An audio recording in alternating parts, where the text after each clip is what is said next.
इस कहानी को मैंने एडिट और अनुवादित किया है। धन्यवाद। अध्याय 311। ओह हाँ हा हा हा। इन्फ्लेटेबल ट्रैम्पोलिन पर अनन्या एक बच्चे की तरह थी, कभी चिल्लाती कभी हंसती। रणविजय उसके बगल में था, समय समय पर जयकार करता हुआ। उसे बहुत अच्छा लगा कि अनन्या अभी कैसी है। वह खुश, तनावमुक्त और बेफिक्र थी। वह जितना शांत था, अनन्या के प्रभाव में वह धीरे धीरे उत्साहित हो गया और उनके साथ समय का आनंद लेने लगा। थोड़ी देर कूदने के बाद अनन्या थक गई, इसलिए वह स्वाभाविक रूप से रणविजय की बाहों में झुक गई। इन्फ्लेटेबल ट्रैम्पोलिन पर आराम कर रही थी। 2 मिनट बाद वे नॉक पर वापस आ गए और शीर्ष डेक पर आराम कुर्सी पर धूप सेंकने लगे। रैमी मार्टिन पीते हुए नंबर 1 होने का उनका इनाम। क्या शानदार जीवन था। इस समय लगभग सभी नौकाएं पास में थीं और लोग तरह तरह के खेल भी खेल रहे थे। वहां कुछ नौकाएं भी क्रूज पर जा रही थीं। 10 मीटर से ज्यादा दूर एक नौक पर झेंग चेन्यू और हुआंग वेन भी एक इन्फ्लेटेबल ट्रैम्पोलिन पर खेल रहे थे। वे उस पर जोर जोर से कूद रहे थे। हाँ वाह। वे कुछ देर तक चिल्लाते और कूदते रहे, लेकिन पाया कि उन्हें ऐसा बिल्कुल भी महसूस नहीं हो रहा था। लेकिन वहां पर मौजूद जोड़ा अभी बहुत खुशी से खेल रहा था, जिसे उनकी हंसी और चीखों से महसूस किया जा सकता था। लेकिन यहाँ पर थोड़ी देर मौज मस्ती करने के बाद झेंग चेन्यू ने हुआंग वेन के चमकदार गंजे सिर को देखा और फिर वहां कूद रही लंबी महिला को देखा। उसे अचानक बहुत ऊब महसूस हुई। तुलना के बिना कोई नुकसान नहीं था। चूंकि उसने अनन्या जैसी शानदार सुंदरता देखी थी, इसलिए वह उसे उस तरह से देखने से खुद को रोक नहीं पाया। वह खुद को नियंत्रित नहीं कर पा रहा था, जिसने यहाँ मौज मस्ती करते हुए उसे सीधे दुखी कर दिया। इसलिए कुछ मिनट कूदने के बाद वे वापस नौक पर चले गए। कोल्ड ड्रिंक पीते हुए साथ साथ उस तरफ देखते रहे। वे वहां क्या कर रहे हैं? बहुत उत्सुक। मैं इसे देखना चाहता हूँ।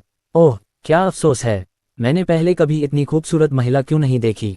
वह बहुत खूबसूरत है, मैं उससे प्यार करने लगा हूँ। झेंग चेन्यू ने दुखी होकर कहा। उसने एक ऐसी महिला के लिए अपनी भावनाओं को अनदेखा करने की कोशिश की जिसे वह पा नहीं सकता था, लेकिन अंदर ही अंदर वह बहुत उदास था। वह इतनी खूबसूरत अकेली महिला से क्यों नहीं मिल सका। ओह कितना दुखद। वह कहना चाहता था कि इतनी अच्छी गोभी एक सूअर ने बर्बाद कर दी, लेकिन उसे यह जानने के लिए आईने में देखने की जरूरत नहीं थी कि वह आदमी उससे कहीं बेहतर था। क्या उसे यह स्वीकार करना पड़ा कि वह सूअर जितना भी अच्छा नहीं था? झेंग चेन्यू की बातें सुनने के बाद हुआंग वेन ने सिर हिलाया और उससे सहमति जताई। बहुत सुंदर है, मैं भी बहुत ललचा रहा हूँ। तो फिर तुम उसका पीछा क्यों नहीं करते भाई वेन? फ्लैट टॉप हेयर कट वाला आदमी हंसा। बकवास बंद करो। मैं महसूस कर सकता हूँ कि सुंदर आदमी का स्वभाव अनोखा है। वह कोई साधारण व्यक्ति नहीं है। मैंने पिछले महीने अपने परिवार के लिए बहुत परेशानी खड़ी की है, और अगर मैं फिर से गड़बड़ करता हूँ तो मेरे पिताजी मुझे जरूर अच्छी तरह पीटेंगे। हुआंग वेन ने बार बार अपना सिर हिलाया। भाई वेन, तुमने पिछले महीने परेशानी खड़ी की थी, क्या हुआ? एक और बैंगनी बालों वाले आदमी ने उत्सुकता से पूछा। आमतौर पर बैंगनी बालों के साथ कोई भी अच्छा नहीं लगेगा। यह आदमी स्पष्ट रूप से ऐसा व्यक्ति था जो हमेशा वही करता था जो वह चाहता था। उसकी त्वचा काली थी और उसके बाल बैंगनी थे। यह एक अजीब और बहुत अच्छा संयोजन नहीं था। ओह मैं सिर्फ ईर्ष्यालु होने का नाटक कर रहा था। मैंने बार में बहुत ज्यादा शराब पी ली और फिर एक आदमी से झगड़ा कर लिया। मैं लड़ाई जीत गया, लेकिन पाया कि उस आदमी का बैकग्राउंड अच्छा था। वह लोंगचेंग जिले के एक बड़े शख्स का भतीजा है। मेरे पिता ने अपने संपर्कों का इस्तेमाल किया और इस मामले को निपटाने के लिए बहुत सारा पैसा खर्च किया। इसलिए मुझे इन दिनों अच्छा व्यवहार करना चाहिए। हुआंग वेन ने आह भरी। क्या? इस समय झेंग चेन्यू अचानक उठ बैठा। उसने रणविजय की नौक को देखा और कहा, ऐसा लगता है कि वे एक और खेल खेलने जा रहे हैं। वह क्या है? एक केले की नाव। मैं भी जाऊंगा। कोच जल्दी से केले की नाव तैयार करो, मैं उनके साथ मौज मस्ती करने जाऊंगा। झेंग चेन्यू को पास में ही मौजूद जोड़े में बहुत दिलचस्पी थी। उसे नहीं पता था कि क्यों, लेकिन वह बस उनके साथ खेलना चाहता था। उन्हें देखकर उसे खुशी हुई। बस बात यह थी कि वे उसके साथ आकर मस्ती करने को तैयार नहीं थे। ठीक है, चूंकि तुम मेरे पास नहीं आओगे, मैं आकर तुम्हारे साथ खेलूंगा। खुशी खुशी मस्ती करने के विचार से झेंग चेन्यू ने उनके साथ शामिल होने की पहल करने का फैसला किया। उसके बोलने के बाद हुआंग वेन ने भी कहा, मैं भी आ रहा हूँ। तो तुम भी एक लड़की चुन लो, हम चारों एक केले की नाव में बैठेंगे, झेंग चेन्यू ने कहा। केले की नाव समुद्र में मनोरंजन की एक सुविधा है। नाव को मोटरबोट द्वारा चलाया जाता है और ये लोगों को तैरने का एहसास कराने के लिए समुद्र में घूमती है। आमतौर पर एक नाव में 3-4 लोग बैठ सकते हैं। इसके अलावा ये खतरनाक नहीं है और बच्चों को ज्यादातर पसंद आती है। इसे केले की नाव इसलिए कहा जाता है क्योंकि यह नाव खुद केले के समान दिखती है, इसलिए ये वास्तव में केले के आकार का एक होवरक्राफ्ट है। इसके तुरंत बाद रणविजय की केले की नाव तैयार हो गई। अनन्या अभी भी आगे बैठी थी और रणविजय उसकी कमर पकड़कर उसके पीछे बैठा था। ये शुरू होने वाला है। कोच ने आगे मोटरबोट चलाने के लिए तैयार किया और शुरू करने से पहले वापस हाथ हिलाया। चलो चलते हैं, अनन्या ने जोर से जवाब दिया। जूम जूम जूम मोटरबोट चलने लगी और उसकी गति बढ़ती जा रही थी। उसके पीछे केले की नाव ने आगे समुद्र के पानी की लहरें पैदा की, जिससे उन्हें हवा और लहरों पर सवार होने का एहसास हुआ। इस समय झेंग चेन्यू और अन्य लोगों ने लाइफ जैकेट पहन ली और केले की नाव पर चढ़ गए। रणविजय को रवाना होते देख झेंग चेन्यू ने जल्दी से चिल्लाया, जल्दी करो, पकड़ो, बढ़ो। उन्होंने गति बढ़ाई, फिर भी आगे चल रहे रणविजय के कोच ने यह देखकर अपनी गति धीमी कर दी। फिर झेंग चेन्यू और उनके पीछे के अन्य लोग धीरे धीरे उनके पीछे आ गए। जब वे पकड़ने वाले थे, झेंग चेन्यू और हुआंग वेन चिल्लाए, हाँ, वे फिर से आ रहे हैं। अनन्या ने अपना सिर घुमाया और पीछे देखा, चिल्लाते हुए, तेज हो जाओ। ऐसा लग रहा था कि वह अभी भी नौकायन प्रतियोगिता में थी। वह बहुत प्यारी लग रही थी, जिससे रणविजय बार बार हंस रहा था। हालांकि कोच के जानबूझकर धीमे होने के कारण झेंग चेन्यू और अन्य लोग जल्दी से रणविजय और अनन्या के साथ जुड़ गए और साथ साथ आगे बढ़ गए। वे 5 या 6 मीटर अलग थे। वाह! झेंग चेन्यू ने रणविजय और अनन्या को देखा और चिल्लाया, मैं एक छोटी इलेक्ट्रिक मोटर हूँ। आहा! हुआंग वेन भी चिल्लाया, लेकिन वह आगे बढ़ गया। उसने अपने चमकीले गंजे सिर को अपने दाहिने हाथ से थपथपाते हुए चिल्लाया, मैं एक परावर्तक सूरज हूँ। चलो चलें। वाह! मैं एक उड़ती हुई परी हूँ। रणविजय को आश्चर्य हुआ कि अनन्या भी चिल्लाए। वह आमतौर पर संयमित और शांत रहती थी, लेकिन अब वह बहुत उत्साहित थी। ये देखकर रणविजय भी उसके पीछे चला गया। वह कुछ बार हंसा और कहा, मैं परी का अनुयायी हूँ। पफ! हा हा हा! अनन्या खुशी से हंस पड़ी और आगे वाले कोच से चिल्लाई, और तेज, हमें उनसे आगे निकलना है। जाओ जाओ जाओ! झेंग चेन्यू ने भी चिल्लाया। सामने वाले मोटरबोट के 2 कोच एक दूसरे की तरफ देखने लगे। जूम! दोनों ने एक साथ गति बढ़ाई। वे सहयोग करने लगे। वे लगातार बाएं और दाएं झूलते रहे और अजीब हरकतें करते रहे। जब वे मुड़ रहे थे तो ऐसा लग रहा था जैसे कोई ड्रैगन अपनी पूंछ हिला रहा हो। केले की नावें मुड़ते हुए एक चाप बनाती थीं और बहुत तेजी से वापस लौटती थीं। वे नौकाओं के पास के क्षेत्र में वापस चले गए। ये खेल खेलने के बाद वे अन्य खेल खेलते रहे। वे आराम करने के लिए अपनी अपनी नौकाओं में लौट आए। मैंने बहुत दिनों से इस तरह नहीं खेला है, अनन्या ने आराम कुर्सी पर पीछे झुककर ठंडा पे पीने के बाद कहा। फिर हम और अधिक बार खेलने के लिए बाहर आएंगे। रणविजय ने अपना हाथ बढ़ाया और अनन्या के गोरे और कोमल चेहरे को छुआ। मम्मा! अनन्या ने आज्ञाकारी ढंग से सिर हिलाया। उसे मौज मस्ती करना भी पसंद था, लेकिन पिछले कुछ सालों में मिंगमैन के साथ उसके मन में खेलने कूदने का विचार लगातार दबा हुआ था। अब रणविजय के साथ उसके दिल में यह विचार धीरे धीरे सक्रिय हो गया था। बेशक इसका बहुत कुछ खुशमिजाज से लेना देना था, जिससे सब कुछ दिलचस्प लगता था। अगर वह दुखी होती तो हर चीज उसे बोर कर देती। हाय! इस समय झेंग चेन्यू, जो उनसे दूर नहीं था, अचानक चिल्लाया, सफिंग करने जा रहे हैं। हमारे साथ चलो। हाँ, सफिंग! अनन्या की बड़ी बड़ी आंखें झपक उठीं और वह बुदबुदाई, ये बहुत रोमांचक लगता है। क्या तुम इसे करना चाहती हो? रणविजय ने मुस्कुराते हुए पूछा। मैं करना चाहती हूँ, लेकिन मेरी हिम्मत नहीं है, अनन्या ने अपने होंठ चाटे और जवाब दिया। चिंता मत करो, मैं यहाँ हूँ। रणविजय ने अपना सिर हिलाया और मुस्कुराया। सर्फिंग एक चरम खेल है जो वेवर द्वारा संचालित होता है। सर्फर समुद्र में जहाँ उपयुक्त लहरें होती हैं, वहाँ लेट जाते हैं या सर्फ बोर्ड पर बैठ जाते हैं। जब उपयुक्त लहरें आती हैं तो सर्फर बोर्ड की दिशा को समायोजित करते हैं और उस पर लेट जाते हैं। जब पानी लहरों के खिंचाव के तहत एक निश्चित गति से बह रहा होता है तो सर्फर खड़े होकर सर्फबोर्ड की दिशा को नियंत्रित कर सकते हैं। सर्फिंग लोगों को अपनी परेशानियों को भुला सकती है और लहरों से लड़ने और उन पर सवार होने के रोमांच का अनुभव करा सकती है। यही कारण है कि दुनिया भर में इतने सारे लोग हर दिन एक सही सर्फिंग स्पॉट की तलाश में रहते हैं ताकि लहरों के साथ एक सही पीछा पूरा कर सकें। साथ ही ये कुछ खतरों वाला खेल भी है। कुछ बड़ी और तेज लहरें लोगों को तुरंत अचेत कर सकती हैं और उन्हें समुद्र में डुबो सकती हैं। जब अगली लहर आती है तो पानी का दबाव बहुत अधिक होता है। इस बात की बहुत संभावना है कि सर्फर की टिम्पेनिक झिल्ली टूट जाए और तेज धाराएं उन्हें लहरों में भी ले जा सकती हैं। सर्फिंग के लिए लहरों की ऊंचाई आमतौर पर आधे मीटर से लेकर 1 मीटर तक होती है। कई मीटर ऊंची लहरें बहुत तेज होती हैं। इसे चरम सर्फिंग कहा जा सकता है, जो शीर्ष 8 चरम खेलों में से एक है। हालांकि रणविजय की नज़र में ये कहना कोई अतिशयोक्ति नहीं थी कि यहाँ सर्फिंग करना बस एक आसान काम था। उन दोनों के बोलने से पहले रणविजय की कलाई पर मौजूद इंडक्शन ब्रेसलेट कुछ बार हिल गया। उन्होंने कुछ शब्द कहे और फिर कोच भी आगे बढ़े और कहा, सर, डीपवाटर बे के बाहर वाटरफ्रंट पर हवा और लहरें होंगी। ये सर्फिंग के लिए उपयुक्त है। क्या आप वहां जाकर देखना चाहते हैं? चलो चलते हैं। रणविजय ने लापरवाही से अपना हाथ हिलाया। ठीक है। कोच ने सिर हिलाया और रणविजय को अजीब तरह से देखा। क्या वह सर्फ भी कर सकता है? इसके लिए कुछ कौशल की आवश्यकता थी। जब कुछ लोग वहां सर्फिंग कर रहे थे तो वह पर्यटकों को बस दृश्य का आनंद लेने या छोटी लहरों का अनुभव करने के लिए वहां ले गया। कोच ने कुछ नहीं पूछा और दूसरों को नौक को गंतव्य तक ले जाने के लिए कहा। फिर यहां से 1 दर्जन से ज्यादा नौकाएं रवाना हुईं। आधे घंटे से ज्यादा समय के बाद वे डीपवाटर बे से निकलकर ओशन पार्क के दक्षिण से ज्यादा दूर वाटरफ्रंट पर पहुंच गए। यहाँ पहले से ही 1 दर्जन से ज्यादा नौकाएं थीं और यहाँ तक कि कुछ सर्फर भी जाने के लिए तैयार थे। नौक के रुकने के बाद झेंग चेन्यू ने उनकी ओर चिल्लाते हुए कहा, क्या आप अभी भी सर्फ कर सकते हैं? बोलते समय वह, हुआंग वेन और 2 अन्य लोग सर्फबोर्ड निकाल रहे थे और शुरू करने के लिए तैयार थे। हम कर सकते हैं, अनन्या ने आत्मविश्वास के साथ उसका जवाब दिया, क्योंकि उसने अभी पूछा था और जानती थी कि रणविजय सक्षम है और वह उसके साथ ऐसा कर सकती है। इसलिए उसने हाथ हिलाया और उनके बगल में कोच को बुलाया और कहा, सर्फबोर्ड ले आओ, हम उनके साथ चलेंगे। चलो एक पल रुकते हैं, लहरें अभी बहुत छोटी हैं। रणविजय ने अपना सिर थोड़ा हिलाया। अच्छा चलो बाद में वहां चलते हैं। अनन्या ने आज्ञाकारी ढंग से सिर हिलाया। लहरें छोटी हैं, अनन्या को समझ नहीं आया, लेकिन कोच को यह बात अच्छी तरह पता थी। वह थोड़ा स्तब्ध था और फिर उसने रणविजय को देखते हुए कहा, लहरें छोटी नहीं हैं सर, अब वे 1.3 मीटर ऊंची हैं। आप थोड़ी देर के लिए सर्फ कर सकते हैं। हवा का प्रवाह थोड़ा अस्थिर है और बाद में कुछ बड़ी लहरें आएंगी। जब तक वे खत्म नहीं हो जाती आप सर्फ नहीं कर पाएंगे। अध्याय 312। ठीक है, रणविजय ने अपना सिर हिलाया और कहा, जाओ सर्फबोर्ड तैयार करो। जब हम जाने के लिए तैयार होंगे तो मैं तुम्हें फोन करूंगा।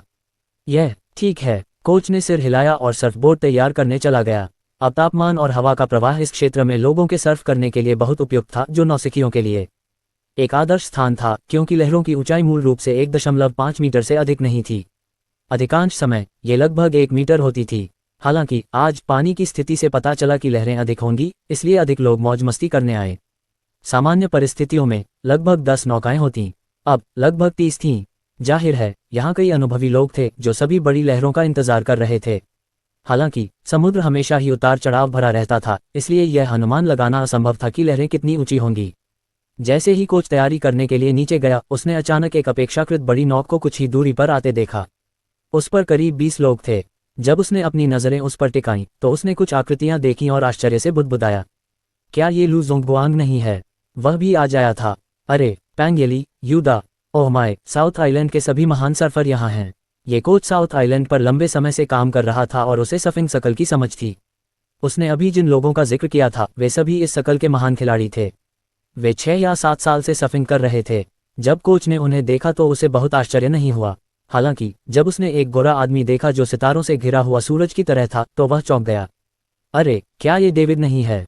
वह भी यहाँ है। डेविड का पूरा नाम डेविड केर था। वह एक उत्तरी अमेरिकी था जो दुनिया के सफिंग सकल में प्रसिद्ध था। उन्होंने एक बार अमेरिकन सफिंग चैंपियनशिप जीती थी और 15 मीटर की लहर पर विजय प्राप्त की थी। उन्हें उम्मीद नहीं थी कि डेविड आ जाएंगे। उन्हें पता था कि ये छोटी लहरें डेविड के लिए बस एक केक का टुकड़ा थीं। रुको, डेविड कब से छोटी लहरों पर सफिंग कर रहा है? क्या आज वहां बड़ी लहरें आ सकती हैं? कोच ने अपनी आंखें मूंद लीं और अनुमान लगाने लगा। वह क्लब के मुख्य कोच से बात करने के लिए वॉकी टॉकी निकाले बिना नहीं रह सका। मुख्य कोच, डेविड केर यहाँ हैं। क्या आज बड़ी लहरें आएंगी? हालांकि उन्हें कोई जवाब नहीं मिला। मुख्य कोच अब डेविड की नौक पर था। लगभग 5 मिनट बचे हैं। डेविड, चलो तैयारी करते हैं। इस बार मैं तुमसे तुलना करना चाहता हूँ। हा, पैंगयली ने डेविड से कहा। ठीक है, ठीक है। डेविड ने सिर हिलाया और मुस्कुराया। मैं आपके लिए सर्फबोर्ड लाऊंगा, हेड कोच ने कहा, जो उसके बगल में था। उनकी बातचीत से पता चला कि डेविड वहां सिर्फ मौज मस्ती करने गया था और उसे पैंगयली ने सर्फ करने के लिए आमंत्रित किया था। सर्फ करने जा रहे कुछ अनुभवी लोगों के अलावा बाकी सभी लोग सर्फिंग के शौकीन थे। जब उन्होंने सुना कि डेविड यहाँ है तो वे देखने आए थे। वे सभी तैयारी कर रहे थे। दूसरी तरफ झेंग चेन्यू और अन्य लोग पहले से ही सर्फिंग शुरू कर चुके थे। वाह, झेंग चेन्यू ने रणविजय और अनन्या पर चिल्लाया, जो उनसे ज्यादा दूर नहीं थे। जब वे डेक पर खड़े होकर समुद्र को देख रहे थे तो उसने अपना हुनर दिखाना शुरू कर दिया। जब लहरें आ रही थीं तो झेंग चेन्यू ने अपनी हरकतें दिखानी शुरू कर दीं। कभी वह लहरों से आगे होता तो कभी उन पर खड़ा होता। एक तेज मोड़ के साथ वह लहरों पर कूद गया और फिर से कूद गया। उसने दिखावा करने के लिए अपनी हरकतें दोहराईं। पफ, लगता है कि वह काफी काबिल है। यह आदमी वाकई बहुत मजा किया है। उसके बहुत सारे दोस्त हैं लेकिन वह हमेशा हमारे साथ खेलना चाहता है। अनन्या मुस्कुराई। अरे, रणविजय ने एक लंबी सांस छोड़ी। क्या हुआ? अनन्या ने उसकी ओर देखा। तुम बहुत आकर्षक और सुंदर हो। मैं कल्पना कर सकती हूँ कि भविष्य में कितने लोग तुम्हारे पीछे पड़ेंगे। बोलते हुए रणविजय हंसा। मैं अपने बच्चे के पिता के अलावा किसी और के साथ नहीं रहूंगी। अनन्या ने अपने निचले होंठ को हल्के से काटा और अर्थपूर्ण ढंग से रणविजय की ओर देखा। इसका मतलब यह था कि अगर उसके साथ उसका बच्चा नहीं होता तो शायद वह उसके साथ भी नहीं होती। रणविजय हंसे बिना नहीं रह सका।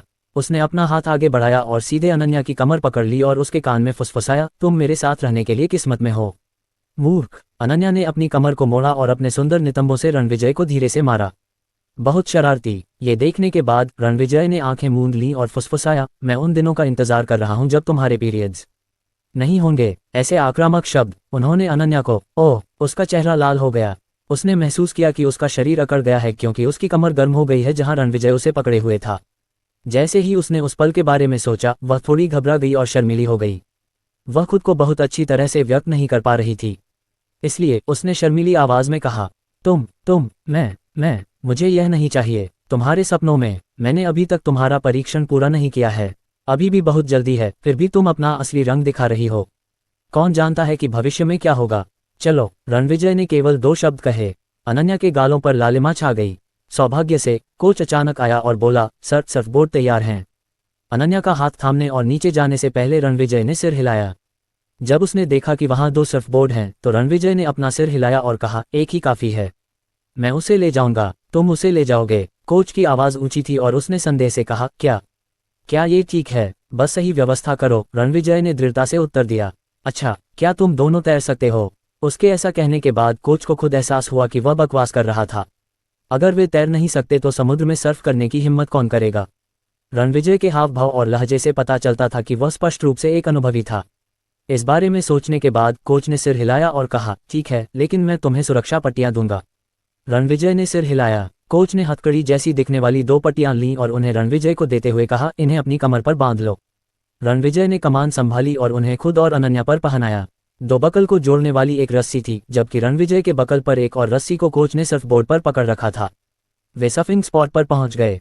डेविड और दूसरे मास्टर पहले से ही तैयार थे। लहरें लगातार ऊंची होती जा रही थीं। जब वे 3 मीटर ऊंची हो गईं, तब भी वहां बहुत से लोग नहीं खेल रहे थे। फिर 6 और 7 मीटर की ऊंची लहरें आईं। डेविड और दूसरे लोगों को उम्मीद थी कि अगली लहरें लगभग 8 मीटर तक पहुंच जाएंगी। वे आज वहां सबसे ऊंची हो सकती हैं, इसलिए वे स्वाभाविक रूप से पहले से तैयारी करने के लिए वहां गए थे। झेंग चेन्यू और दूसरे लोग नौ पर वापस आ गए। बड़ी लहरें ज्यादा ताजगी देती हैं, लेकिन मैं अभी भी उन्हें अच्छी तरह से नियंत्रित नहीं कर सकता। झेंग चेन्यू ने अपना सिर हिलाया। केवल अनुभवी ही इस तरह से खेलने की हिम्मत रखते हैं। नौसिखिए निश्चित रूप से समुद्र में गिर जाएंगे। हुआंग वेन मुस्कुराया। जब उसने समुद्र पर एक और मोटर बोट को चलते देखा तो उसने आश्चर्य से उस पर अपनी नजरें गड़ा दीं। ओह, क्या ये वह जोड़ा नहीं है? क्या वे अभी सर्फ करने जा रहे हैं? वे ही हैं। धिक्कार है, वे एक ही सर्फबोर्ड पर सर्फ करेंगे। बढ़िया, क्या वे ऐसा कर सकते हैं? झेंग चेन्यू के चेहरे पर एक नाटकीय भाव था। अगर वे ऐसा नहीं कर सकते तो उन्हें पानी में गिरना होगा। हालांकि बड़ी लहरें बहुत खतरनाक हैं। क्या वे बहुत ज्यादा साहसी हो रहे हैं? हुआंग वेन ने भौहें सिकोड़ते हुए कहा, अगर उस सुंदरी को चोट लगी तो मुझे उसके लिए दुख होगा। बकवास बंद करो। अगर उन्होंने आने की हिम्मत की है तो उनके पास क्षमता होनी चाहिए। झेंग चेन्यू ने यह कहने के बाद पीछे की ओर देखा और कहा, देखो, ऊंची लहरें आ रही हैं। धिक्कार है, वे 10 मीटर ऊंची होंगी। धिक्कार है, वे सर्फर कौन हैं? 10 मीटर, एक साधारण 3 मंजिला इमारत से भी ऊंची। लहरें बस बड़े पैमाने पर आ रही थीं। वे इतने शानदार थे कि उन्होंने लोगों को समुद्र से डरने पर मजबूर कर दिया। अचानक कुछ ही दूरी पर एक नौक से आवाज आई, प्रिय मित्रों, मैं आपको उन खिलाड़ियों से मिलवाता हूं जो सर्फ करने वाले हैं। सबसे बाईं ओर उत्तरी अमेरिका से डेविड केर हैं। दूसरे सर्फिंग मास्टर पैंग येली हैं। तीसरे हैं। जैसे ही उन्होंने ये कहा, कई नौकाओं से चीखें आने लगीं। झेंग चेन्यू भी थोड़ा हैरान हुआ। उसने हुआंग वेन की तरफ देखा और कहा, क्या ये वही डेविड है जिसने अमेरिकी सर्फिंग चैंपियनशिप जीती थी? लानत है, ये जीनियस यहाँ है। दक्षिण द्वीप पर अन्य लोग भी बेहतरीन सर्फर हैं। हुआंग वेन ने बार बार अपना सिर हिलाया और कहा, ओह, मुझे पता है। उन्होंने अभी शुरुआत नहीं की क्योंकि वे सभी बड़ी लहरों का इंतजार कर रहे थे। वे सभी बेहतरीन हैं। नौक पर सवार अन्य लोग भी हैरान थे। यह अमेरिकी चैंपियन है। कमाल है। मुझे याद है कि पैंग येली ने पिछली बार साउथ आइलैंड दीपवाटर बे क्लब की प्रतियोगिता में पहला स्थान जीता था। वह महान है। ये मास्टर हैं। आइए देखें कि आज उनके पास क्या है। उन्होंने शुरुआत की। ये बहुत बढ़िया है। वे बहुत अच्छे हैं। इन सभी दर्शकों के सामने वे लोग ऊंची लहरों पर सर्फिंग करने लगे। काफी पेशेवरों ने देखा कि डेविड की सर्फिंग मुद्रा बहुत ही सामान्य थी। उसकी हरकतों में कुछ सहजता भी थी। वह बहुत ही शांत लग रहा था, मानो वह विशाल लहरों से मिलने वाली खुशी का आनंद ले रहा हो। बाकी लोगों की बात करें तो पैंग येली बिल्कुल साधारण था। जाहिर है, ये विशाल लहरें उसके लिए एक बड़ी चुनौती थीं। उसके बगल में खड़े 2 लोग भी ऐसे ही थे, फिर भी उनकी हरकतें कुछ हद तक सतर्क थीं। हालांकि विशाल लहरें अभी अभी आकार ले रही थीं। वे अभी तक बहकर नहीं आई थीं, इसलिए वे सभी इसे झेलने में सक्षम थे। लहरों के बाईं और दाईं ओर 2 मोटर बोट भी थीं। वे लहरों का अनुसरण कर रही थीं, सर्फर्स की सुरक्षा की रक्षा कर रही थीं। अगर वे पानी में गिर जाते तो उन्हें तुरंत बचा लिया जाता। इस बीच रणविजय और अनन्या सर्फिंग क्षेत्र में पहुंच चुके थे। वे लहरों के साथ ऐसे हिल रहे थे जैसे कि वे उड़ रहे हों। वाह, अनन्या चिल्लाई। उसे समुद्र में बहुत दिलचस्पी, घबराहट, उत्साह और डर महसूस हो रहा था। इस बेकाबू शक्ति से जो उत्तेजना मिली उसका वर्णन नहीं किया जा सकता। लहरें गुजरने के बाद सर्फर्स को नहीं देखा जा सकता था। हालांकि दूसरी तरफ की नौकाओं के लिए सब कुछ बिल्कुल साफ था। जब लहरें एक हद तक बढ़ गईं तो बहुत तेजी से पानी की एक बड़ी मात्रा ऊपर आ गई। अचानक कई लोग बगल में सर्फ करने लगे, लेकिन पीछे बैठे दो लोग खुद को इतना अच्छी तरह से नियंत्रित नहीं कर पाए। लहरों से घिर जाने के बाद वे अपना संतुलन खो बैठे और समुद्र में गिर गए। मोटर बोट दौड़कर आए और पानी में गिरे लोगों को वापस ले आए। जब डेविड और अन्य लोग सर्फिंग खत्म करके नौक पर वापस गए तो उन्होंने बातचीत की और कहा कि प्रकृति को नियंत्रित करने का यह एहसास वाकई अद्भुत था। रणविजय, अनन्या और सर्फिंग क्षेत्र में कोच ने कुछ देर तक इंतजार किया, इससे पहले कि 8 और 9 मीटर की कुछ लहरें गुजर गईं। अचानक पीछे की ओर बनी विशाल लहरें कुछ सेकंड के लिए शांत हो गईं। ठीक है, अब हमारी बारी है, रणविजय ने बोलते हुए आंखें मूंद लीं। उसने सर्फबोर्ड नीचे रखा और अनन्या को पहले खड़े होने के लिए कहा। फिर वह अनन्या के पीछे खड़ा हो गया और अपने पैरों से बकल में घुस गया। केवल 2 बकल थे और रणविजय ने सर्फबोर्ड को नियंत्रित करने के लिए उन पर कदम रखा। अनन्या नंगे पैरों से सर्फबोर्ड के सामने चढ़ गई और असमंजस में उसकी ओर मुड़ी। मेरे पास एक नहीं है, मुझे कहाँ कदम रखना चाहिए? तुम्हें इसकी ज़रूरत नहीं है, मैं तुम्हें बाद में गले लगाऊंगा, रणविजय ने मुस्कुराते हुए कहा। तुम मुझे गले लगाओगी? क्या तुम्हें यकीन है? अनन्या ने अपना मुंह चाटा। बेशक, खैर, लहरें आ रही हैं, तुम पहले बैठ जाओ, तुम्हें कुछ और करने की ज़रूरत नहीं है, रणविजय ने कहा। अनन्या नीचे बैठ गई और रणविजय भी नीचे बैठ गए। लहरों के आने पर अपने हाथों से सर्फबोर्ड को आगे खिसकाने का इंतजार कर रहे थे।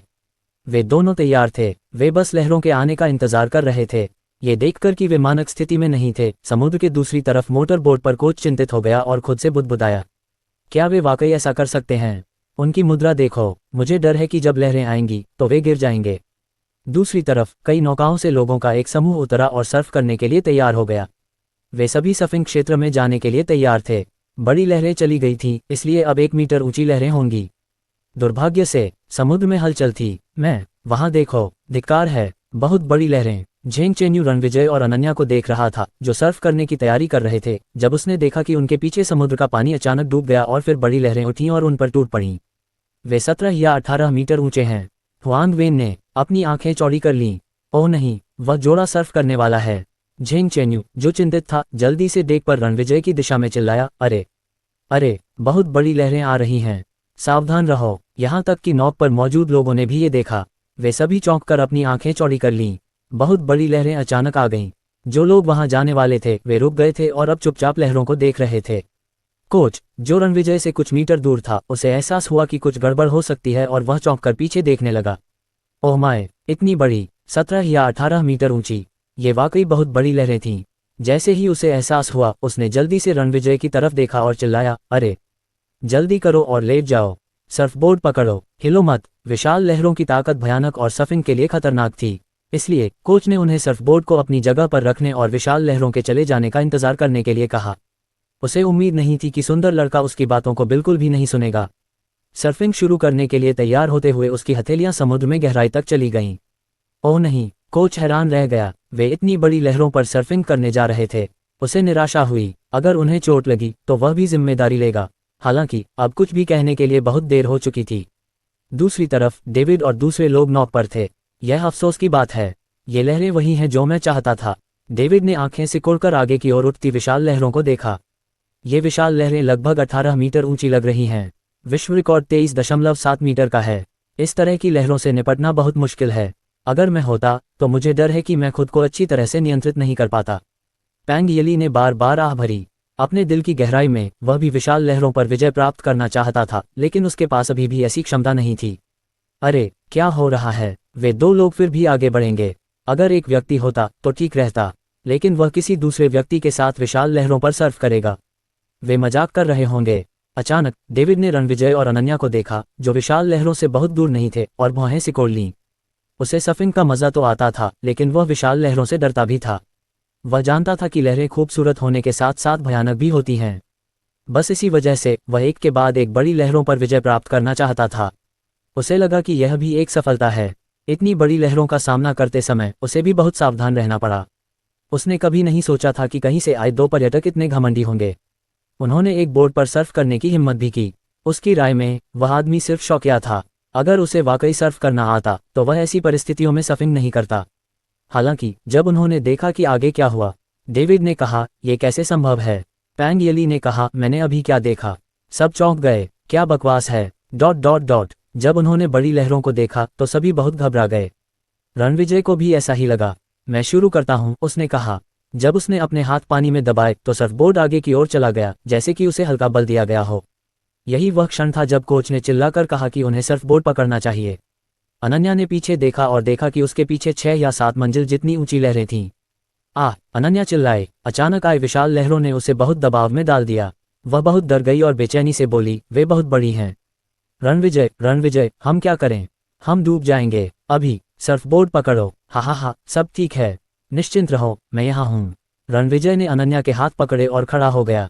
अनन्या को अपनी बाहों में लेते ही उसके पैर बकल पर पड़ गए। इन विशाल लहरों के बीच उसने इत्मीनान से अनन्या के कोमल गालों को चूमा। तुम इसे और अधिक रोमांचक या स्थिर बनाना चाहती हो? रणविजय ने पूछा। मैं अनन्या को कुछ देर तक समझ में नहीं आया कि क्या कहे। ये देखकर रणविजय हंस पड़ा। जब उसने रणविजय की मुस्कान देखी तो अनन्या को धीरे धीरे आश्वस्त होने लगा। कुछ ही देर में रणविजय ने अनन्या की कमर पकड़ी और उसे अपने सिर के ऊपर से उठा लिया। जब उसे लगा कि सिर्फ कमर पकड़कर अनन्या का वजन उठाने से उसे असहजता महसूस हो सकती है, तो रणविजय ने अपना दायां हाथ आगे बढ़ाया। उसने बिकिनी पहने अनन्या के सेक्सी नितंबों को दबाया। हालांकि कपड़े की एक परत थी, लेकिन ऐसा लगा। उसने तुरंत गुर्राहट की। रणविजय को अचानक लगा कि उसका गला थोड़ा सूख गया है। वह इतना शरारती था कि उसने अपने दाएं हाथ से उसके नितंबों को कई बार चुटकी भी ली और रगड़ा। अनन्या इतनी घबरा गई थी कि उसे पता ही नहीं चला। इस तरह रणविजय ने अनन्या को लगातार सहारा दिया, जबकि उनके पीछे बहुत बड़ी लहरें आ रही थीं। सर्फबोर्ड, जिसे लगातार ऊपर उठाया जा रहा था, तेजी से विशाल लहरों के बीच लगभग 10 मीटर की ऊंचाई पर पहुंच गया। अनन्या के लिए इस तरह सर्फ करना पहले से ही बहुत रोमांचक था। हालांकि रणविजय ने इस तरह से मौज मस्ती करने की योजना नहीं बनाई थी। लगभग समय आ गया था। रणविजय ने अपने शरीर में मौजूद आध्यात्मिक शक्ति को अपने हाथों और पैरों में स्थानांतरित कर दिया। अनन्या को पकड़े हुए उसकी भुजाएं हिली नहीं, लेकिन उसके पैर भारी होकर नीचे उतर आए। अचानक पूरा सर्फबोर्ड समुद्र में गिर गया और रणविजय का शरीर तेजी से डूब गया। जब पानी उसकी छाती तक पहुंच गया तो उसने कम शक्ति का उपयोग किया और सर्फबोर्ड तेजी से ऊपर तैरने लगा। जैसे ही वह पानी से बाहर निकलने वाला था, रणविजय ने फिर से बल लगाया। ओह! रणविजय सर्फबोर्ड के साथ पानी से बाहर कूद गया। फिर उसने हवा में पीछे की ओर कलाबाजी की। अनन्या भी थोड़ा घबराकर पलटी और चीखी। जब रणविजय का शरीर नीचे गया तो वह एक बार फिर पानी में गिर गया। फिर वह पानी से बाहर निकला, एक और बैकवर्ड सोमरसॉल्ट किया और इसे बार बार दोहराया, जैसे कि डॉल्फिन समुद्र में खुशी से खेल रही हो। इससे बाकी लोगों की आंखें चौड़ी हो गईं। डेविड की भी आंखें चौड़ी हो गईं, जिसने चैंपियनशिप जीती थी। उसने पहली बार ऐसा कुछ देखा था। कोई इस तरह से कैसे सर्फ कर सकता है? कई लोगों को यह भी आश्चर्य होने लगा कि क्या वे स्पेशल इफेक्ट वाली कोई फिल्म देख रहे हैं। हालांकि ये सच था, ये वास्तव में उनके सामने हो रहा था। उसकी सर्फिंग स्किल्स मेरी तुलना में बहुत बेहतर हैं। ये निश्चित रूप से दुनिया में शीर्ष स्तर है, डेविड ने कुछ निराशा के साथ कहा। उसे याद आया कि पिछली बार उसने ऐसी शानदार हरकतें कब देखी थीं, जब वह दुनिया के तीसरे शीर्ष यूरोपीय सर्फिंग किंग से मिला था। उसकी हरकतें भी मुश्किल थीं, लेकिन उन्हें एक व्यक्ति ने किया था। इस आदमी के साथ एक महिला भी थी। उसने फुफकार मारी। ये भयानक था। ये सोचते हुए डेविड गहरी सांस लेने से खुद को रोक नहीं पाया। अनन्या इतनी डरी हुई थी कि उसने पहले तो अपनी आंखें बंद कर लीं। फिर वह धीरे धीरे वह ठीक थी। उसने अपनी आंखें खोली और आश्चर्य से अपने चारों ओर देखा। रणविजय की हरकतों और पीछे की ओर विशाल लहरों को देखकर वह उत्साह से चिल्लाने लगी। थोड़ी देर बाद विशाल लहरें सबसे ऊंचे स्तर पर पहुंच गईं और अचानक ऊपर से एक विशाल जल प्रवाह टूटते हुए बांस की तरह नीचे गिरने लगा। यह आ रहा है। रणविजय, मुझे डर लग रहा है, अनन्या ने चिल्लाया। रणविजय ने कोई भी हरकत बंद कर दी, अनन्या को नीचे लिटा दिया और उसका चेहरा अपनी ओर कर लिया। फिर उसने कहा, मुझे कसकर पकड़ो। अनन्या की पतली टांगें रणविजय की कमर के इर्द गिर्द थीं और उसकी बाहें उसकी गर्दन के चारों ओर कसकर लिपटी हुई थीं। उसने घबराकर अपनी आंखें बंद कर लीं। जब उसने अपने सामने की सुंदरता को देखा, रणविजय खुद को उसके करीब जाने से रोक नहीं सका। सर्फिंग करते समय दोनों ने एक दूसरे को फ्रेंच किस किया। लहरों से बहता पानी बेशक उनके शरीर पर नहीं गिरा। जब रणविजय अनन्या को किस कर रहा था तो वह भी घूम गया और क्षैतिज रूप से सर्फिंग करने लगा। फिर लहरों से पानी उनके सिर के ऊपर से बहकर कुछ मीटर आगे समुद्र में गिर गया। हुआ। यह आवाज सबके कानों तक पहुंची। इस बीच रणविजय और अनन्या विशाल लहरों में छिप गए। ऐसा लग रहा था जैसे पानी के पर्दे से बनी गुफा हो। वे अभी भी बगल से बाहरी दुनिया देख सकते थे, लेकिन चूंकि वे अंदर थे इसलिए घूमता हुआ समुद्र का पानी भी उनकी पहुंच में था। एक लंबे चुंबन के बाद रणविजय के होंठ अनन्या के लाल होंठों से हट गए और उन्होंने फुसफुसाते हुए कहा, अपनी आंखें खोलो और देखो। अच्छा। अनन्या, जो बहुत आज्ञाकारी थी, ने अपनी आंखें खोली। अपने सामने के दृश्य को देखने के बाद उसकी आंखें धीरे धीरे चौड़ी हो गईं। क्या शानदार नज़ारा है। अनन्या एक बार में ही इससे मदहोश हो गई।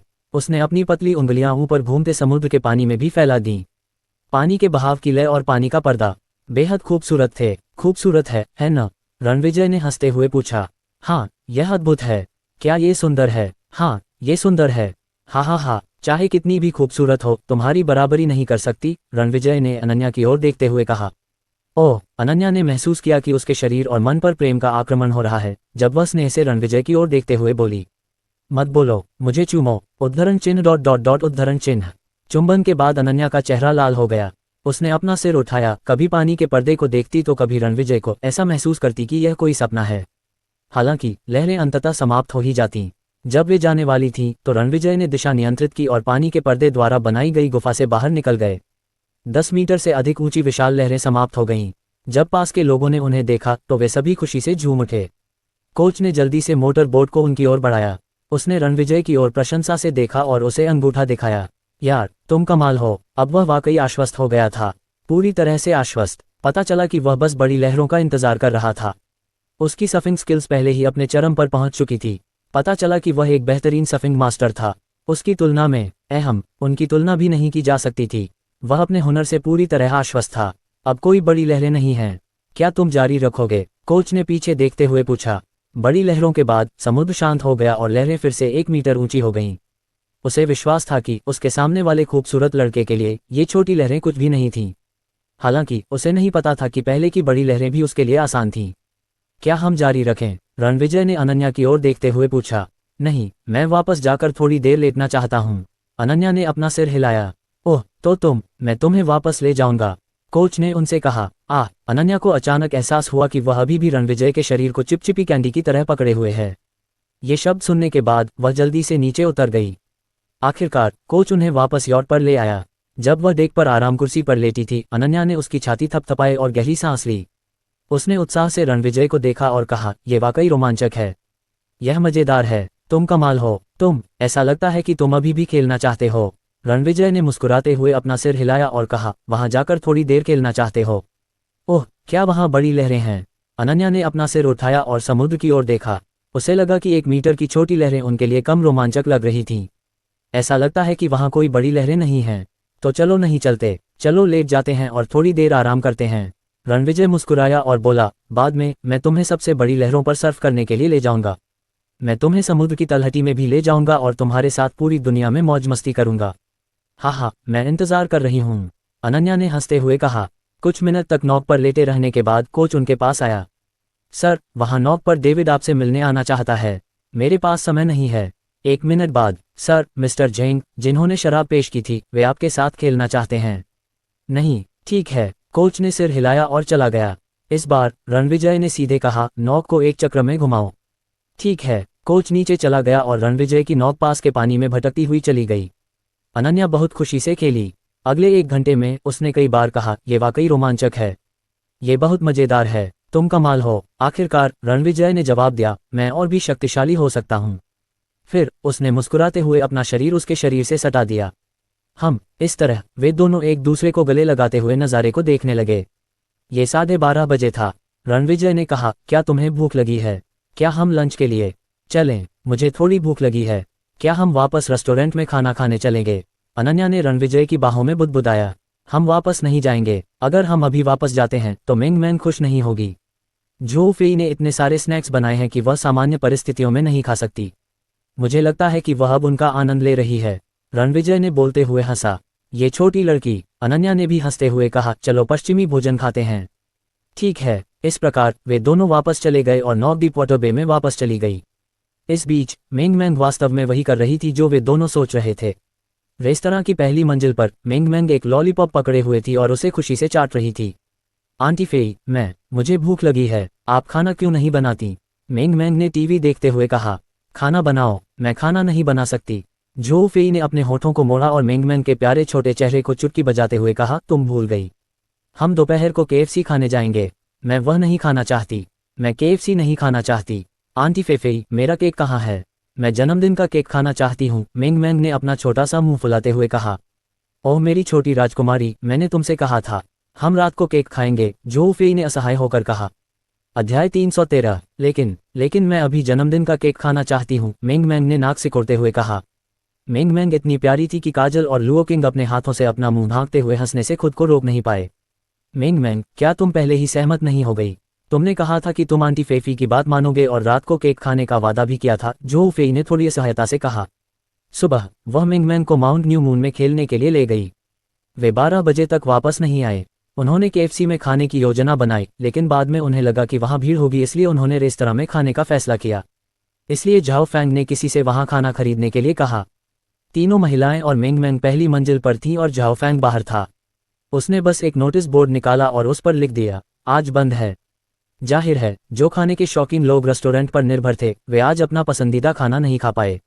जब मेंग मैंग ने उसकी बातें सुनी तो उसने अपना छोटा सा मुंह बनाया और कहा, लेकिन मुझे भूख लगी है। क्या हम केएफसी में खाना नहीं खाने जा रहे हैं? जोऊ फेई ने कहा, मैं अपने पापा द्वारा बनाया गया खाना खाना चाहती हूँ। मेंग मैंग ने अपना सिर थोड़ा नीचे किया और उसकी आंखों में एक चमक चमक उठी। छोटी लड़की ने कुछ देर सोचा और केक खाने का तरीका निकाला। हालांकि जोऊ फेई ने मेंग मैंग को ध्यान से देखा और उसे पता चल गया कि वह क्या सोच रही थी। जोऊ फेई ने थोड़ा खांसा और अपना मोबाइल फोन निकालते हुए कहा, ठीक है, तो मैं तुम्हारे माता पिता से अभी वापस आने के लिए कहूंगी। हाँ, मेंग मैंग दंग रह गई। उसने जल्दी से अपना सिर उठाया और जोऊ फेई से जल्दी से कहा, नहीं नहीं नहीं, पापा यहाँ नहीं है तो कोई बात नहीं, तो चलो दोपहर को जन्मदिन का केक खाते हैं। जन्मदिन का केक सिर्फ रात में ही खाया जा सकता है। अरे भूल जाओ, मैं तुम्हारे पापा को वापस बुलाकर तुम्हारे लिए खाना बनाऊंगी। जोऊ फेई फोन करने का नाटक कर रही थी। मेंग मैंग, जिसे अभी अभी उससे फायदा हुआ था, सहमत नहीं हुई।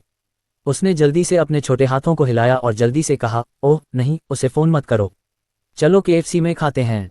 उसे फोन मत करो, जोऊ फेई ने फोन रखने में झिझकते हुए कहा। मम्मा, फोन मत करो। मेंग मैंग ने गंभीरता से सिर हिलाया।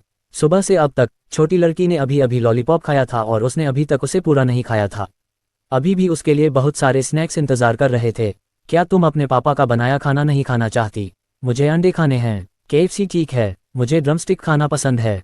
ठीक है, तो मैं उसे फोन नहीं करूंगी। जोऊ फेई ने फोन रख दिया। हम्फ, मेंग मैंग ने हल्के से सूंघते हुए खिलौनों से खेलने के लिए अपना शरीर घुमाया। जोऊ फी और लुओ किंग ये देखकर हंसना बंद नहीं कर सके। उन्हें लगा कि मेंग मैंग बहुत प्यारी है, बेहद प्यारी। इस बीच रेस्टोरेंट के बाहर वह मैक्लारेन फिर से रेस्टोरेंट की पार्किंग में रुकी।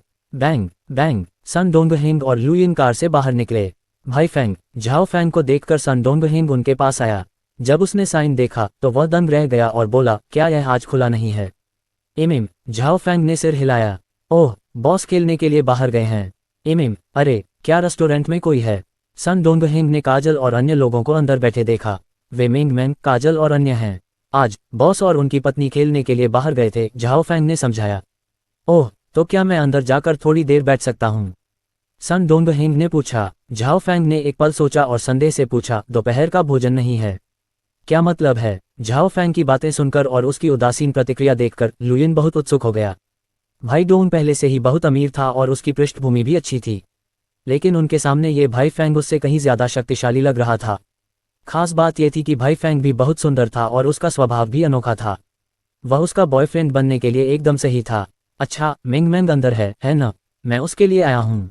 सन डोंगहिंग ने अपना सिर खुजलाया। तुम मेंग मैंग के लिए आए हो? तुम क्या चाहते हो? झाओ फैंग और भी उत्सुक हो गया। मेंग मैंग 4 साल से भी कम उम्र की थी, उसे उसकी क्या जरूरत थी? मैं लाइव प्रसारण कर रहा हूँ, आप जानते हैं, सन डोंगहिंग ने मुस्कुराते हुए कहा। लाइव पेज पर एक वीडियो डाला जा सकता है। मैंने हाल ही में 2 प्रशंसक समूह बनाए हैं, इसलिए मैं मुख्य पृष्ठ पर मेंग मैंग के बारे में एक वीडियो डालना चाहता हूँ।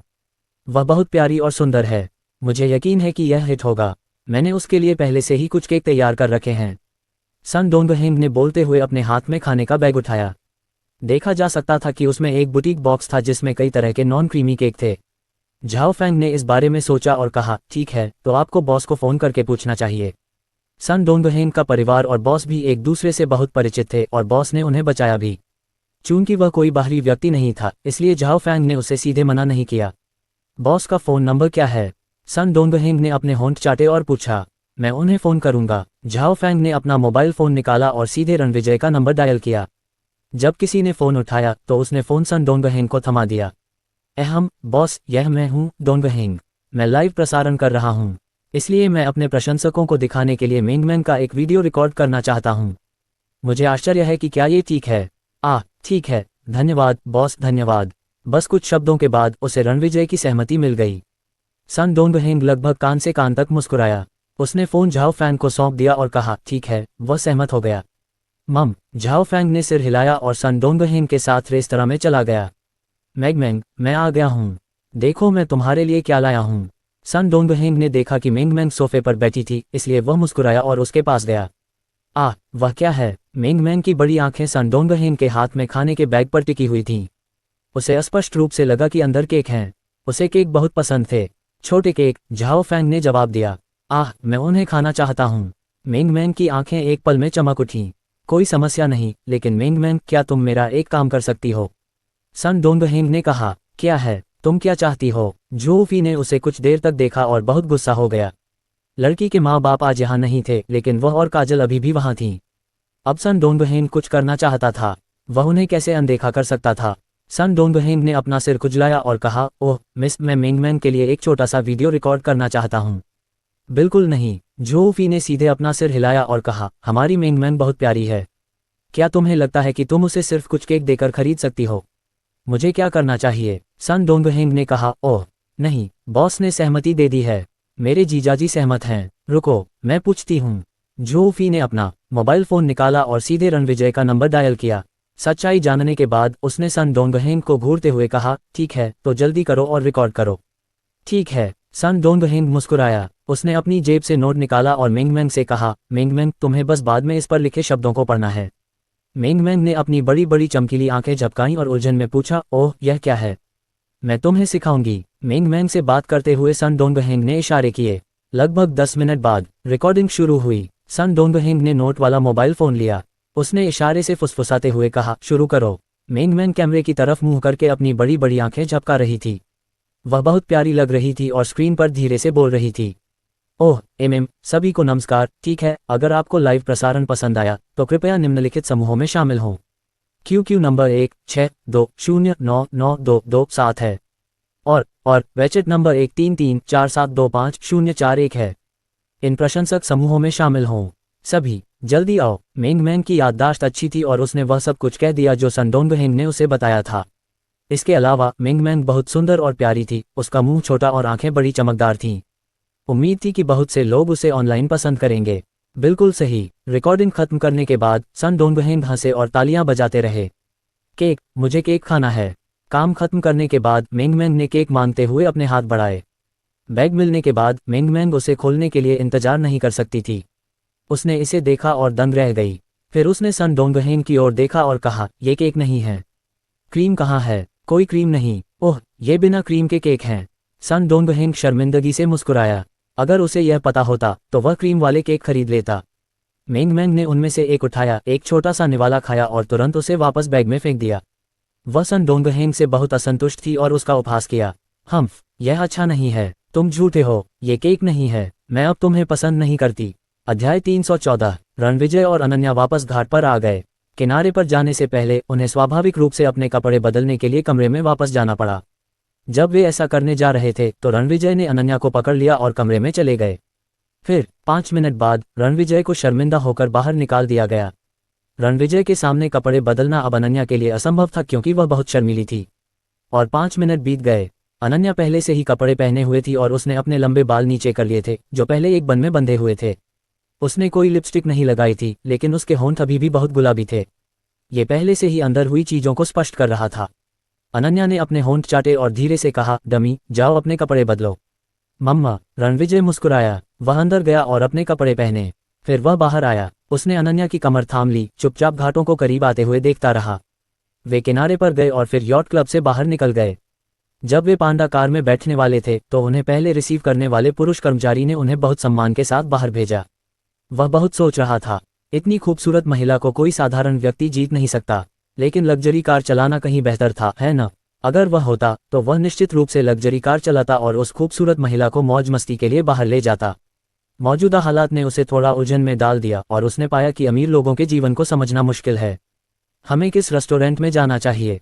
रणविजय ने कार चलाते हुए पूछा। चलो गनरुओ स्ट्रीट पर पेरी रेस्टोरेंट चलते हैं। मैं वहाँ एक बार जा चुका हूँ। वहाँ का माहौल बहुत अच्छा है, अनन्या ने जवाब दिया। ठीक है, रणविजय ने सिर हिलाया और कहा, दोपहर का भोजन करने के बाद मैं तुम्हें शॉपिंग पर ले चलूँ। यह आप पर निर्भर है, अनन्या ने मुस्कुराते हुए कहा। हाँ, उसके हाव भाव देखकर रणविजय अपना दाहिना हाथ आगे बढ़ाए बिना नहीं रह सका। अनन्या की गोरी और पतली टांगों पर जीज, कितना परेशान करने वाला। सावधानी से गाड़ी चलाओ, अनन्या ने अपना शरीर मोड़ा और शर्मीले अंदाज में कहा। हाँ मैडम। फिर वह कार को पेरी रेस्टोरेंट ले गया। पेरी रेस्टोरेंट एक शांत वातावरण वाला रेस्टोरेंट था और उच्च वर्ग के लिए उच्च स्तरीय सुविधाएं थीं। स्वाभाविक रूप से इसकी कीमत अधिक होगी और यह हांगकांग में काफ़ी प्रसिद्ध था। और इसकी प्रसिद्धि मास्टर शेफ वांग लॉन्ग से हुई। रेस्टोरेंट में कुल 3 मंजिलें थीं। पहली मंजिल एक जाने माने शेफ के प्रभार में अपेक्षाकृत साधारण मेहमानों के लिए थी। दूसरी मंजिल मशहूर हस्तियों के लिए थी, जिसका मुख्य विषय आरामदायक और रोमांटिक था। लगभग सभी टेबलों पर 2 सीटें थीं, कुछ में अधिकतम 4 सीटें थीं। अनन्या और जोऊफी ने एक बार यहाँ भोजन किया था और उन्हें यहाँ का अच्छा अनुभव था। मास्टर शेफ वांग लॉन्ग भी रेस्तरां के एक हिस्से के मालिक थे। वह मुख्य रूप से दूसरे और तीसरे तल पर मेहमानों के लिए जिम्मेदार थे। तीसरी मंजिल पर एक साथ भोजन करने वाले लोगों के लिए कई निजी कमरे थे, लेकिन वांग लॉन्ग यहाँ हर दिन नहीं आते थे क्योंकि उनके पास कई अन्य रेस्तरां भी थे। जब वे यहाँ थे तो उन्होंने केवल उन लोगों का व्यक्तिगत रूप से स्वागत किया जिनकी पृष्ठभूमि अच्छी थी। अब वांग लॉन्ग संयोग से पेरी रेस्तरां में थे। नमस्ते बॉस लियू, कृपया अंदर आइए। रेस्तरां के सामने वांग लॉन्ग व्यक्तिगत रूप से 6 लोगों का स्वागत करने आए और मध्यम आयु वर्ग के व्यक्ति से बात की जो नेता था। हा मिस्टर वांग, मैंने सुना है कि आप आज यहाँ हैं और मैं अभी पास में ही कुछ व्यवसाय के बारे में बात कर रहा था, इसलिए मुझे आपके खाना पकाने का स्वाद चखने के लिए यहाँ आना पड़ा। मेरे बगल में बैठे ये सज्जन आज वास्तव में भाग्यशाली हैं। उन्होंने पहले आपके व्यंजन नहीं चखे हैं। उन्हें चखने के बाद मुझे लगता है कि वे साउथ आइलैंड छोड़ने में अनिच्छुक होंगे। बॉस लियू हंसे। बॉस लियू, आप मेरी चापलूसी कर रहे हैं, कृपया अंदर आ जाए, वांग लॉन्ग ने मुस्कुराते हुए कहा। बॉस लियू ने पहले से ही एक निजी कमरा बुक कर रखा था। जाहिर है वह यहाँ भोजन करने और व्यापार के बारे में बात करने दोनों के लिए आया था। जब वांग लॉन्ग ने मुड़कर देखा तो उसने अनजाने में बाहर की ओर आंखें सिकोड़ लीं और उसकी आंखें अचानक वहां खड़ी पांडा कार पर टिक गईं। एक पांडा कार? क्या ये कार किसी की हो सकती है? वांग लॉन्ग रुक गया और कुछ सेकंड के लिए इंतजार किया। कार से बाहर निकलते हुए व्यक्ति को देखने के बाद उसने अपनी आंखें थोड़ी सिकोड़ लीं। मिस्टर मेहरा। वह रणविजय के बारे में बहुत उत्सुक था क्योंकि लियू किंगफेंग ने असलिन रेस्तरां में जाने से पहले सबके सामने उसकी बुरी तरह आलोचना की थी। ये सबसे महत्वपूर्ण कारण नहीं था। मुद्दा ये था कि लियू किंगफेंग ने इस व्यक्ति को बाहर बुलाया था मिस्टर मेहरा, और वह काफ़ी सम्मानजनक था, इसलिए वह इसके बारे में सोचने से खुद को नहीं रोक सका। जिस व्यक्ति के साथ लियू किंगफेंग इस तरह से पेश आ सकता है वह निश्चित रूप से साधारण नहीं होगा, लेकिन वांग लॉन्ग उस समय बहुत चिंतित नहीं था। आखिरकार उसने कुछ भी गलत नहीं किया था। वह अच्छा था और किसी को नाराज नहीं करता था। वह किसी चीज़ से नहीं डरता था। रणविजय को पहचानने के बाद वांग लॉन्ग ने कुछ देर सोचा और बॉस लियू से कहा जो उसके बगल में था, बॉस लियू, कृपया पहले ऊपर जाएं। जब आप ऑर्डर करेंगे तो मैं सब कुछ व्यवस्थित कर दूंगा। ठीक है। बॉस लियू मुस्कुराए और लॉबी मैनेजर के मार्गदर्शन में तीसरी मंजिल पर चले गए। वांग लॉन्ग दरवाजे के पास खड़ा था। वह बाहर नहीं गया, चुपचाप बाहर 2 लोगों के आने को देखता रहा। इसने कैशियर और काउंटर पर कई वेटरों को बहुत उत्सुक कर दिया। बड़ा बॉस ऊपर चला गया है।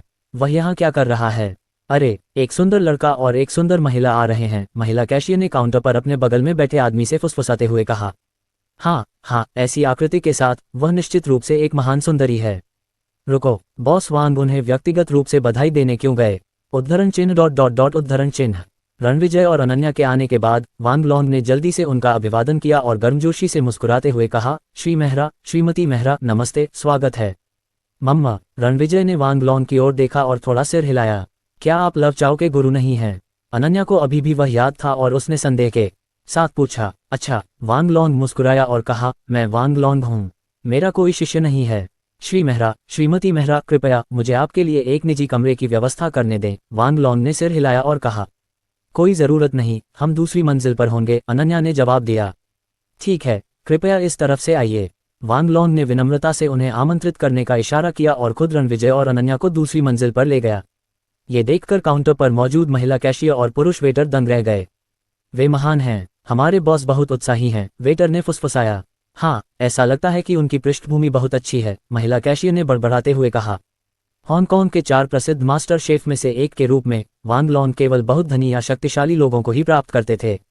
उनकी नज़र में अभी अभी आए जोड़े को एक सुपर रिच परिवार से होना चाहिए था। बेशक उन्होंने तुलना के बाद भी इसकी पुष्टि की, क्योंकि बॉस लियू के लिए जो अभी अभी आए थे, वांग लॉन्ग वास्तव में उत्साही थे, लेकिन वे कम विनम्र थे। वे एक ही स्तर पर दोस्तों की तरह बातचीत कर रहे थे। लेकिन अब वांग लॉन्ग उत्साही और विनम्र दोनों थे। वे दूसरी मंजिल पर पहुंचे और वांग लॉन्ग ने उन्हें खिड़की के पास बैठाया। दूसरी मंजिल पर माहौल बहुत अच्छा था। चारों ओर बहुत सारे फूलों के गमले और सजावट के सामान थे, साथ ही स्क्रीन भी थी। हल्के संगीत के साथ माहौल वाकई बहुत अच्छा था। मिस्टर मेहरा, मिसेज मेहरा, आप क्या खाना पसंद करेंगी? वांग लॉन्ग ने सीधे पूछा, बिना उन्हें मेन्यू लाए। उनके हिसाब से मिस्टर मेहरा भी एक पेशेवर थे। उन्हें बहुत सारे व्यंजन पता थे और स्वाभाविक रूप से उन्हें पता था कि क्या खाना चाहिए। अपनी सभी खासियतें यहाँ लाओ, रणविजय ने सहजता से जवाब दिया। अनन्या ने याद करते हुए कहा, मुझे याद है कि पिछली बार बीफ बहुत स्वादिष्ट था और साथ ही साउथ अफ्रीकी झींगा, फ्लॉन्डर और आयरिश मिठाइयाँ भी थीं। और फिर कुछ और लाओ। ठीक है, मैं इसका इंतजाम कर दूंगी। पहले मैं आपको पुआ चाय का एक बर्तन देती हूँ, आप पहले इसे पी सकती हैं। वांग लॉन्ग ये कहकर चले गए। उन्होंने उनके लिए खुद खाना बनाने और मिस्टर मेहरा को उनके बनाए व्यंजन चखाने की योजना बनाई। इसके तुरंत बाद पुआ का एक बर्तन परोसा गया और वेटर ने उनके लिए 2 कप चाय डाली। चाय पीना भी एक तरह की संस्कृति थी, लेकिन रणविजय को इसके बारे में इतना नहीं पता था और अनन्या को बस थोड़ा बहुत पता था। चाय की चुस्की लेने के बाद अनन्या ने रणविजय को देखा और उसके होंठ ऊपर की ओर मुड़ गए। तुम क्यों मुस्कुरा रहे हो? बहुत मूर्ख हो, रणविजय ने उसे चिढ़ाते हुए कहा। कौन मूर्ख है? अनन्या ने मुस्कुराना बंद कर दिया और नाक सिकोड़ते हुए बोली। फिर वह थोड़ी उत्साहित हो गई और बोली, जब मैं अभी सफिंग के बारे में सोचती हूँ तो मेरे रोंगटे खड़े हो जाते हैं। देखा, लहरों की ऊंचाई बिल्कुल 7 मंजिला इमारत जितनी थी। अरे, ऐसा लग रहा था कि वे हमें निगल रही हैं। कितना डरावना! तुमने मुझे पकड़ लिया और इतनी ऊंचाई पर सर्फ किया। ये वाकई रोमांचक था। यह मेरा पहला सफिंग था। मुझे उम्मीद नहीं थी कि यह इतना सुंदर होगा, जैसे पानी के पर्दे से बनी गुफा। ये वीडियो से भी ज्यादा सुंदर है। बहुत मजा आया। ओह, तुम्हें रोमांचक खेल पसंद हैं? रणविजय ने ठहाका लगाते हुए कहा। अच्छा, मुझे रोमांचक खेल पसंद हैं। मैं पहले भी कई बार बंजी जंपिंग कर चुकी हूँ। अनन्या ने अपने लाल होंठ फुलाए। मुझे इसकी उम्मीद नहीं थी। मैं सोचती थी कि तुम अलग थलग और संकोची हो। अब तुम बिल्कुल एक शरारती छोटी लड़की की तरह हो। रणविजय हंसा। हम्फ। अनन्या ने रणविजय की ओर आंखें घुमाईं और कहा, मैं हमेशा ऐसी ही रहती हूँ। मैं अपने दोस्तों के साथ खुशी खुशी खेल सकती हूँ। तुम्हारे दोस्तों के अलावा क्या कोई और है? रणविजय ने मुस्कुराते हुए कहा। कोई नहीं। तुम्हारा कोई है। कौन है? मेरा परिवार। गलत। तुम्हारा पति। पफट। बिल्कुल नहीं। तुम। हम्फ। अनन्या का सुंदर चेहरा लाल हो गया। हा। रणविजय हंसा। वह अनन्या से और भी ज्यादा प्यार करने लगा और उसे उसका सुंदर चेहरा लाल होते देखना अच्छा लगा। मजाक के बाद रणविजय ने एक पल सोचा और कहा, तुम्हें रोमांचक खेल पसंद हैं? फिर मैं तुम्हें रात को एक खेल खेलने ले जाऊंगा। कौन सा खेल? अनन्या ने उत्सुकता से पूछा। रेसिंग। क्या ये सुरक्षित है? अनन्या ने अपने लाल होंठ चाटे। मैं तुम्हारे साथ हूँ, इसलिए निश्चित रूप से यह सुरक्षित है, रणविजय ने हंसते हुए कहा। तुम भूल गए। मेंग ने एक बार तुमसे कहा था कि मैंने रेसिंग करके स्पोर्ट्स कार जीती है। पफट, तुम मुझे गुस्सा दिला रहे हो। तुम बिल्कुल भी गंभीर नहीं हो। मैंने तुमसे मेंग की देखभाल करने के लिए कहा था, लेकिन तुम उसे रेसिंग में कैसे ले जा सकते हो? ये सुरक्षित जगह नहीं है, अनन्या ने गुस्से में कहा। ये ठीक है, मैं अक्सर जाती थी और कुछ ट्रैक सीधे हैं। गति इतनी तेज नहीं है। ये बहुत सुरक्षित है, तो हम जाकर इसका अनुभव करेंगे। अनन्या ने मुस्कुराते हुए जवाब दिया।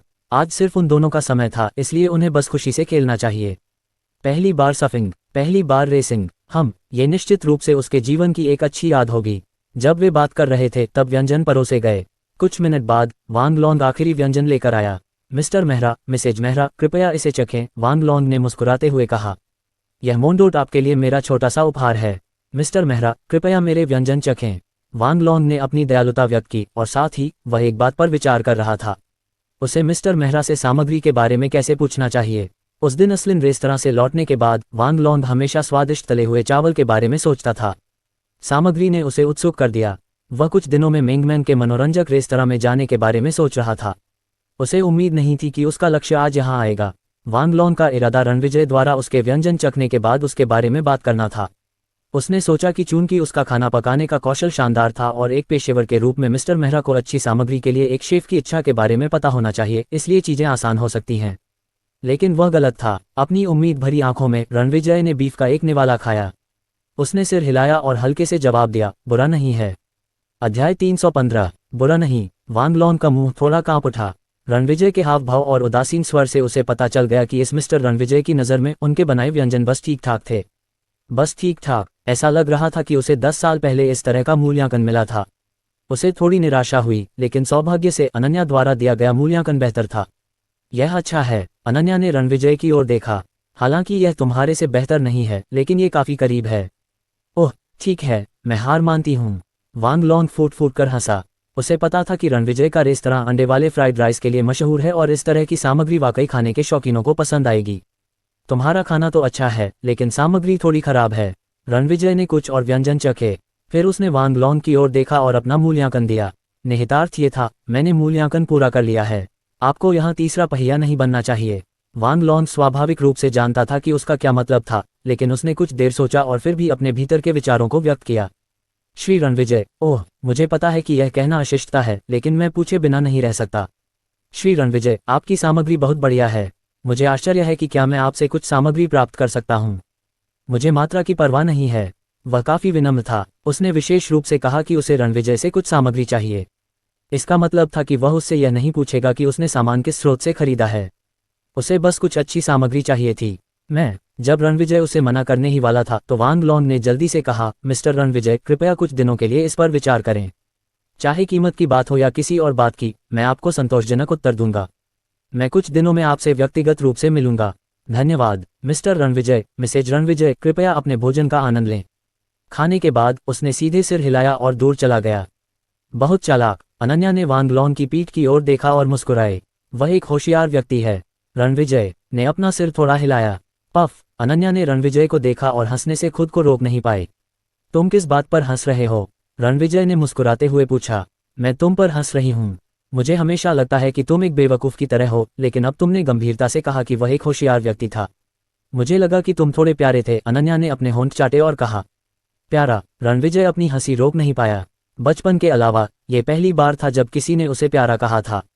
हा, चलो खाना खाते हैं, इसके बाद हम शॉपिंग पर जाएंगे। रणविजय हंसा। मम्मा। अनन्या ने आज्ञाकारी ढंग से सिर हिलाया। उन्होंने आरामदेह माहौल में अपना लंच खत्म किया। थोड़ी देर आराम करने के बाद उन्होंने जाने का फैसला किया। जब उन्होंने बिल का भुगतान किया तो कुछ दिलचस्प हुआ। काउंटर पर मौजूद महिला कैशियर थोड़ी प्यारी थी। उसने कहा कि उन्हें 30% की छूट मिलेगी। रणविजय ने इस छूट को लेने से इनकार नहीं किया। उसने सीधे बिल का भुगतान किया और अनन्या का हाथ थामकर चला गया। उनकी पीठ की ओर देखते हुए कैशियर ने अपनी जीभ बाहर निकाली और बुदबुदाया, वे बहुत बढ़िया हैं। बॉस वांग ने उनके लिए खुद खाना बनाया और उन्हें कुछ कीमती शराब भी दी। उन्होंने उन्हें 30% की छूट भी दी। अरे, ऐसा लगता है कि वे सिर्फ अमीर नहीं हैं। उसके विचार में केवल धन के कारण वांग लॉन्ग का ऐसा रवैया नहीं हो सकता, क्योंकि पहले भी कई अमीर लोग यहाँ खाने आए थे, लेकिन उन्हें कभी छूट नहीं मिली। वे पांडा कार में सवार होकर जुकेंग जिले की वाणिज्यिक सड़क की ओर चल पड़े। रणविजय ने जो घर पहले बेचा था वह जुकेंग जिले में था। वह यहाँ कुछ समय तक रहा था, इसलिए वह इसे अच्छी तरह से जानता था और नेविगेशन का उपयोग नहीं करता था। वह पूरी यात्रा गाड़ी चलाकर वाणिज्यिक सड़क पर दाशेंग मॉल के भूमिगत पार्किंग स्थल पर रुका। धूप का चश्मा लगाओ, तुम इसके साथ बहुत अच्छे लगते हो। अनन्या ने रणविजय को धूप का चश्मा दिया। हाँ। रणविजय ने सिर हिलाया और कार से बाहर निकलने से पहले उसे पहन लिया। आइए। रणविजय के हाथ उसकी जेब में थे और उसका दाहिना हाथ थोड़ा मुड़ा हुआ था। फिर उसने अनन्या को बुलाया।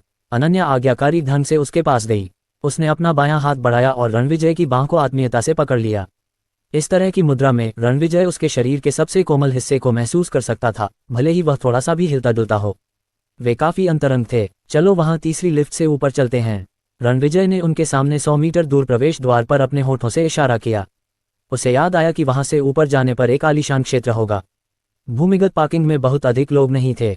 लिफ्ट में केवल 6 या 7 लोग थे, लेकिन रणविजय और अनन्या को देखकर कई पुरुषों के मन में कुछ अजीब सी भावनाएं उठीं। उन्होंने अपनी सांस रोक ली, या अनन्या को आंखें सिकोड़कर देखा, या लिफ्ट के प्रतिबिंब में उसे देखा। अनन्या का आकर्षण निर्विवाद था। चाहे वह कहीं भी जाए, वह हमेशा सबसे ज्यादा ध्यान आकर्षित करने वाली व्यक्ति होती थी।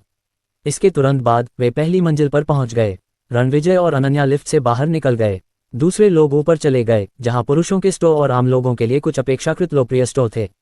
जब उन्होंने उन दोनों को नंबर 3 लिफ्ट से पहली मंजिल पर जाते देखा तो 2 लोग अपना सिर हिलाए बिना नहीं रह सके। वहां एक बार शराब पीने पर लाखों खर्च हो जाएंगे। वे लिफ्ट से बाहर निकले और इस क्षेत्र में ज्यादा मेहमान नहीं थे। पहले इसे देखते हैं। रणविजय अनन्या के साथ निकटतम हर्मी स्टोर की ओर चल पड़ा। सर, मैडम, स्वागत है। शॉपिंग गाइड का चेहरा मुस्कुराहट से भरा हुआ था। वह पास आए और बोली, आप क्या लेना चाहेंगे? महिलाओं के हैंडबैग, रणविजय ने जवाब दिया। ठीक है सर, कृपया यहाँ आइए। शॉपिंग गाइड उन्हें महिलाओं के हैंडबैग के काउंटर पर ले गई और एक सिल्वर वाइट फेदर बैग उठाते हुए कहा, यह हर्मीस हिमालयन 25 सेमी के लिए बैग है, मगरमच्छ की खाल और बनावट के साथ लॉक कैच सहित सब कुछ इस महिला के स्वभाव से मेल खाता है। इस बैग की कीमत 820,000 युआन थी। यह स्टोर में सबसे महंगे बैग में से एक था। जब उसने इसे पेश किया तो वह लगातार रणविजय और अनन्या के हाव भाव को देखती रही। अगर वे हिचकिचाते तो वह सीधे उन्हें सिर्फ 10 से 20 हजार के कुछ बैग पेश करती। उसे उम्मीद नहीं थी कि उसके सामने बैठी महिला द्वारा इसे देखने के बाद सुंदर लड़का अपना मुंह खोलेगा और कहेगा, मैं इसे ले लूंगा। ठीक है सर, कृपया यहाँ भुगतान करें। शॉपिंग गाइड आश्चर्यचकित और बहुत खुश थी। ये बहुत बढ़िया था। उसने आज एक भी डील नहीं की थी और जब वह आई तो वह बहुत बड़ी थी। लेकिन उसे उम्मीद नहीं थी कि यह बिल उससे कहीं ज्यादा होगा जितना वह अभी सोच रही थी। हमने अभी तक काम पूरा नहीं किया है, अब भुगतान क्यों करें? रणविजय हल्के से मुस्कुराया। Oh sorry. शॉपिंग गाइड थोड़ी शर्मिंदगी से मुस्कुराए। वह बैग अच्छा लग रहा है, हम इसे भी ले लेंगे। रणविजय ने वहां एक छोटे काले रंग के शोल्डर बैग की ओर इशारा किया। ठीक है, ये हर्मीस लेडीज शोल्डर बैग है जिसमें काले मगरमच्छ का चमड़ा और सोने का बकल है। इसकी कीमत 413,000 है। शॉपिंग गाइड का दिल तेजी से धड़क रहा था। एक और बैग बिक गया, और वह बड़ा काला बैग। रणविजय ने अनन्या का हाथ पकड़ा और सहजता से इशारा करते हुए आगे बढ़ा, ये और ये। उसने अलग अलग स्टाइल के 12 महिलाओं के बैग चुने। इस समय अनन्या थोड़ी चौंक गई, लेकिन शॉपिंग गाइड उससे कहीं ज्यादा चौंक गई। वह इस अचानक आश्चर्य से स्तब्ध थी। मुझे इतने सारे की जरूरत नहीं है, अनन्या ने रणविजय से फुसफुसाते हुए कहा। ये सिर्फ मौज मस्ती के लिए है। रणविजय इत्मीनान से मुस्कुराया। उसने शॉपिंग गाइड की तरफ देखते हुए कहा, बस इतना ही। बिल? ठीक है सर, कृपया यहाँ आइए। स्तब्ध शॉपिंग गाइड ने रणविजय को बिल चुकाने के लिए अपने पास ले लिया। कुल मिलाकर 4.85 मिलियन थे। अनन्या बिना किसी भाव के रणविजय के पास खड़ी रही, लेकिन उसने अनजाने में अपने होंठ चाटे। उन्हें डिलीवरी का स्थान बताने के बाद रणविजय ने अनन्या का हाथ पकड़ा और स्टोर से बाहर निकल गया। वहां कुछ शॉपिंग गाइड रह गए जो लगातार अपना सिर हिला रहे थे। तुमने बहुत ज्यादा खरीद लिए हैं, मुझे उनकी जरूरत नहीं है, अनन्या ने धीरे से कहा। बिल्कुल नहीं, हम सामने एलवी स्टोर पर जाकर कुछ खरीद लेंगे, रणविजय ने मुस्कुराते हुए कहा। चलो, बहुत ज्यादा बैग खरीदना बेकार है, अनन्या ने मुंह बनाया। हालांकि उसे वे बैग वाकई पसंद थे, लेकिन अनन्या अभी भी ज्यादा तर्कसंगत थी। ये सच था कि रणविजय बहुत सारा पैसा कमा सकता था, लेकिन वे इतने फिजूल खर्च नहीं हो सकते थे। अचानक रणविजय को एक मैसेज मिला। रणविजय मुस्कुराया। उसने अपना मोबाइल फोन निकाला, मैसेज खोला और अनन्या को थमा दिया। पैसा सिर्फ नंबरों का एक गुच्छा है, बस इसे खर्च करो। तुम्हें पता है कि पैसे की तलाश नहीं है। अनन्या ने रणविजय के मैसेज में नंबरों की स्ट्रिंग देखी और चौंक गई। तुम्हारे पास इतने पैसे कैसे हैं? अनन्या ने उत्सुकता से रणविजय से पूछा। उसके पास करीब 260 मिलियन की जमा राशि कैसे हो सकती है? ये बहुत ज्यादा थी। जब रणविजय पहाड़ किराए पर लेना चाहता था तब भी उसे घर बेचना था। अब सिर्फ 1 महीने से ज्यादा का समय ही बीता था। उसे इतना पैसा कैसे मिल सकता था? जब झाओ फैंग ने एक बड़े गिरोह के सरगना का सफाया किया तो उसे कुल 1.3 बिलियन मिले। मैंने उसे एक कंपनी खोलने के लिए कहा, लेकिन उसने चुपके से मुझे 200 मिलियन ट्रांसफर कर दिए, और वो 60 मिलियन रेस्टोरेंट चलाने का मुनाफा है, रणविजय ने सरलता से जवाब दिया। अनन्या ने अपनी बड़ी बड़ी आंखों से रणविजय को घूरते हुए पूछा, ओह, गिरोहों का सफाया करके वह इतना पैसा कैसे कमा सकता है? यह उस गिरोह के मालिक की संपत्ति का एक हिस्सा है, और झाओ फैंग विशेष बलों से है। वह बाद में मेरे लिए काम करेगा, रणविजय ने मुस्कुराते हुए कहा। तो क्या तुम सच में उसके मालिक हो? अरे, मुझे लगता है कि तुम और भी रहस्यमय होते जा रहे हो। क्या तुम मुझसे बहुत सी बातें छिपा रहे हो? अनन्या ने हल्के से नाक सिकुड़ी। कुछ बातें ऐसी हैं जो तुम नहीं जानते, लेकिन मैं तुम्हारे लिए अपनी आंखों से देखने के अवसर की प्रतीक्षा कर रहा हूँ, रणविजय ने मुस्कुराते हुए जवाब दिया। उसने अनन्या की कमर पकड़ी और कहा, क्योंकि वह दृश्य बहुत सुंदर होगा। खेती के लिए रणविजय स्वाभाविक रूप से इसे अनन्या से छिपाने का इरादा नहीं रखता था। पहले उसे लगा कि अब जीवन गर्म और अच्छा है। दूसरा, उसने अनन्या को यह दिखाने के लिए तैयार किया कि थंडर यांग ट्री ने दूसरी बार क्षेत्र को बदलने की क्षमता को प्रेरित किया। वह क्षण निश्चित रूप से सभी लोगों को चौंका देगा। उस क्षण में एक स्वप्न जैसी सुंदरता होगी, और वह क्षण विवाह प्रस्ताव के लिए सही समय लग रहा था। ये रणविजय का लंबे समय से विचार था, लेकिन इसमें अभी भी कुछ समय लगेगा। जब वह अनन्या से शादी करेगा तो समारोह भव्य और रोमांटिक होगा, लेकिन सबसे पहले उसे अपने माता पिता को ढूंढना था। इस अवधि के दौरान रणविजय ने मेंग और अनन्या के साथ जाने की योजना बनाई। रणविजय की बातें सुनकर अनन्या ने अपने निचले होंठ को हल्के से काटा। उसे हल्का सा लगा कि यह एक बहुत ही गर्म और रोमांटिक पल होगा। वह इसका बेसब्री से इंतजार कर रही थी। तो मैं उस दिन का इंतजार करूंगी, अनन्या ने मुंह बनाया और नाक सिकुड़ी। उसने अपनी कमर घुमाई और कहा, ठीक है, चलो हाथ में हाथ डालकर चलते हैं। मेरी बाँह पकड़ो। रणविजय ने अपना दाहिना हाथ उठाया और मुस्कुराया। डमी। अनन्या ने अपनी आंखें घुमाईं और अपना बायां हाथ बढ़ाकर रणविजय की बाँह थाम ली। हम कुछ और बैग, कुछ गहने और कुछ कपड़े भी खरीदेंगे। रणविजय मुस्कुराया। तुम पर निर्भर है, अनन्या ने खुशी से कहा और मना नहीं किया। एक और चीज़ है जो मैं वाकई खरीदना चाहती हूँ। वह क्या है? हाहा। रणविजय की नज़र अनन्या की लंबी टांगों पर टिकी हुई थी। उसने अपना सिर उसके कान के पास ले जाकर फुसफुसाया, काले रेशमी मोजे। स्विश। अनन्या का सुंदर चेहरा लाल हो गया। उसने अपना हाथ आगे बढ़ाया और रणविजय की कमर पर चुटकी लेते हुए शर्मीली आवाज में कहा, चलो, तुम परेशान कर रहे हो। हा। अध्याय 316। अनन्या को शर्मीली देखकर रणविजय दिल खोलकर मुस्कुराया। चूंकि वह मॉल में हंसा था, इसलिए उसकी हंसी ने कई लोगों का ध्यान आकर्षित किया और कुछ शॉपिंग गाइड की जिज्ञासा जगाए। इस समय अनन्या का चेहरा लाल हो गया। रणविजय ने कभी इस बात की परवाह नहीं की कि दूसरे क्या सोचते हैं, और शायद वह अपने कट्टर रास्ते पर चलता रहा। हालांकि उसकी सहजता वाकई दिलचस्प थी। जो लोग बहुत उतार चढ़ाव का अनुभव करते हैं, वे ही बहुत आज़ाद लोग बन सकते हैं। जहां तक रणविजय का सवाल है, तो जाहिर है कि वह कई तरह की असफलताओं से गुजरा था।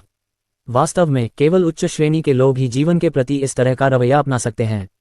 अगर कोई जानबूझकर स्वाभाविक और बेलगाम होने का दिखावा करता है, तो वह न तो मछली जैसा लगेगा और न ही पक्षी जैसा। लेकिन इस समय दो शुरुआती शॉपिंग गाइड थे जो थोड़े शर्मीले थे, अपने होंठ सिकोड़ रहे थे। वे उसके साथ सार्वजनिक रूप से इतनी जोर से हंसने के लिए सहमत नहीं थे। इसके अलावा चूंकि वे स्टोर से बाहर निकलते समय कोई शॉपिंग बैग नहीं ले जाते थे, इसलिए वे बस इधर उधर टहलते रहे। हालांकि रणविजय और अनन्या के सामने एलवी फ्रेंचाइजी स्टोर में जाने के बाद दोनों गाइड ने देखा कि उस आदमी ने कुछ वस्तुओं की ओर इशारा किया और फिर भुगतान किया, और उस स्टोर में शॉपिंग गाइड इतने उत्साहित थे कि वे शर्मा गए। इस समय तक उन्हें ये तथ्य पता चल चुका था, वे मूल रूप से बैग ले जाने के लिए अनिच्छुक हैं। रणविजय और अनन्या ने 2 घंटे से ज्यादा समय तक खरीदारी की। उन्होंने बहुत सारा सामान खरीदा, जिसमें कुछ हीरे के गहने, जैड कंगन, कपड़े और कुछ महिलाओं के हैंडबैग के अलावा अन्य चीजें शामिल थीं। लेकिन जब रणविजय ने अनन्या के साथ अंडरवियर स्टोर पर जाकर काले रेशमी मोजे खरीदने का इरादा किया, तो अनन्या शर्मा गई और उसने दृढ़ता से मना कर दिया। ये देखकर कि वह शर्मीली थी, रणविजय ने आखिरकार हार मान ली। उसने सोचा कि वह अगली बार सीधे उन्हें खरीद सकता है। तब तक वह निश्चित रूप से उसे उन्हें पहनने के लिए मना लेगा। खरीदारी खत्म करने के बाद उन दोनों ने मॉल की एक दुकान पर दोपहर की चाय पी। उन्होंने आधे घंटे का ब्रेक लिया और फिर चल पड़े। इस बार वे कमर्शियल स्ट्रीट पर बिना किसी उद्देश्य के टहलते रहे, जब तक आसमान काला नहीं हो गया। क्या हम डिनर करने के लिए रेस्तरां में वापस जाएं? अनन्या ने पूछा। मैं पहले जो फेई से सलाह लूंगा। कुछ देर सोचने के बाद रणविजय ने कहा। ओह। अनन्या ने अपना मोबाइल फोन निकाला और जो फेई का फोन नंबर डायल किया। हेलो फेई, बड़ी बहन यान। अचानक फोन से जो फेई की चीख सुनाई दी। तुम इतनी सारी चीजें खरीदती हो, वाह। तुम्हारा बेडरूम लगभग बक्सों से भर गया है। ठीक है, बहुत सारे बैग हैं और तुम अपनी पसंद के बैग चुन सकती हो। अनन्या मुस्कुराई और बोली, मिंगमैंग के बारे में क्या ख्याल है?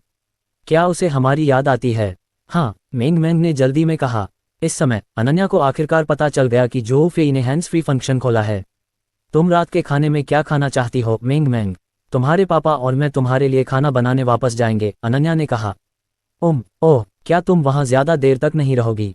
माँ, है न, तुम बाद में वापस नहीं आती। अरे, तुम्हें माँ और पापा की याद नहीं आती? अनन्या ने हंसते हुए कहा। नहीं, मुझे तुम्हारी बहुत याद आती है। लेकिन मैं, आंटी फेफेई। मिंगमैंग थोड़ी उलझन में थी और उसकी चिंतित आवाज सुनाई दे रही थी। हा। जो फेई ने कुछ बार हंसते हुए कहा, बड़ी बहन यान, मैंने मिंगमैंग से वादा किया था कि हम 10 बजे तक खेलेंगे। तुम? ठीक है, हम बाद में वापस आएंगे, अनन्या ने अपना सिर थोड़ा हिलाते हुए कहा। ठीक है, बस अपने आप का आनंद लें, अलविदा, जो फेई ने कहा और फिर फोन रख दिया। उसकी बात सुनकर अनन्या मुस्कुराई। उसने रणविजय की ओर देखा और कहा, मुझे वास्तव में नहीं पता कि फेफेई मिंगमैंग को कैसे मोहित करती है। तो चलो पहले रात का खाना खाते हैं। तुम क्या खाना पसंद करोगे? रणविजय ने पूछा। चलो खाने चलते हैं। मछली। एक विराम के बाद अनन्या ने कहा। ठीक है, हम एक विशेष मछली रेस्तरां में जाएंगे। वैसे पहाड़ पर मछली के तालाब में बहुत सारी मछलियां हैं।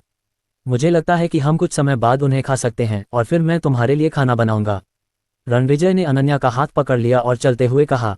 ओह, तुम वाकई बहुत कुछ जानती हो। तुम लगभग सब कुछ खुद ही रखती हो। यह मुख्य रूप से इसलिए है क्योंकि यह खजाने की भूमि है। रणविजय मुस्कुराया। वह बाद में अनन्या को माउंट न्यू मून का असली रंग दिखाएगा। वे दोनों डिनर करने के लिए एक मछली रेस्तरां में गए, जहां उन्होंने कुछ खास व्यंजनों का आनंद लिया। उनमें से एक स्टीम्ड ग्रुपर था। शेफ ने एक बैंडेड ग्रुपर चुना, जिसका मांस अपेक्षाकृत नरम था। एक मसालेदार उबली हुई मछली थी, जिसमें किंगजियांग मछली मुख्य घटक थी। दूसरा क्रूसियन कार्प सूप था जिसका स्वाद हल्का था। 3 विशेष मछली के व्यंजन कुछ मुख्य भोजन के साथ उनके लिए पूरी तरह से पर्याप्त थे। रात के खाने के बाद अनन्या ने मुंह बनाया और अपनी खूबसूरत बड़ी आंखें झपकाईं, बिना कुछ कहे रणविजय को घूरते हुए। चूंकि वे एक डिब्बे में खाना खाते थे इसलिए उन्होंने निश्चित रूप से धूप का चश्मा नहीं पहना था और रणविजय अनन्या का चेहरा साफ देख सकता था। तुम मेरे छोटे प्रशंसक की तरह व्यवहार करते हो। मुझे बहुत ज्यादा प्यार मत करो, मैं तुम्हारा पति हूँ। रणविजय ने हंसते हुए उसे चिढ़ाया। तुम्हारा प्रशंसक कौन है? अनन्या ने नाक सिकुड़ी और उसकी लंबी पलकें झपकने लगी क्योंकि उसने अपनी बड़ी बड़ी आंखें जल्दी जल्दी झपकाईं और फिर उसने बुदबुदाया, मैंने अभी अभी सफिंग के बारे में सोचा। ये बहुत ही रोमांचक है। हाँ, क्या तुमने मुझे तुम्हारे साथ रेसिंग में जाने के लिए नहीं कहा? हम कब जा रहे हैं? तुम थोड़ा आराम कर सकती हो और मैं पहले पता पूछूंगा, रणविजय ने कहा और फिर उसने फ़ोन निकाला और झाओ फैंग का नंबर डायल किया। झाओ फैंग, क्या तुम जानती हो कि हम कहाँ रेस कर सकते हैं? ओह ठीक है, पता मुझे भेज दो। झाओ फैंग द्वारा पता भेजे जाने के बाद रणविजय अनन्या के साथ रेस्टोरेंट से बाहर निकल गया। वे पांडा कार में सवार हो गए। वैसे क्या तुम रेसिंग में जाने के लिए इस कार को चलाओगी? अनन्या ने संदेह में पूछा। हालांकि अनन्या ने पहले कभी रेस नहीं की थी, लेकिन उसने कई रेसिंग देखी थी और जानती थी कि लोग कुछ अपेक्षाकृत सीधी और सपाट सड़कें चुनेंगे क्योंकि वे तेज गति से दौड़ने के लिए उपयुक्त थीं। दरअसल इस तरह की सड़कों पर रेसिंग ड्राइवरों को बेहतरीन ट्रिक साइकिलिंग की ज़रूरत नहीं होती।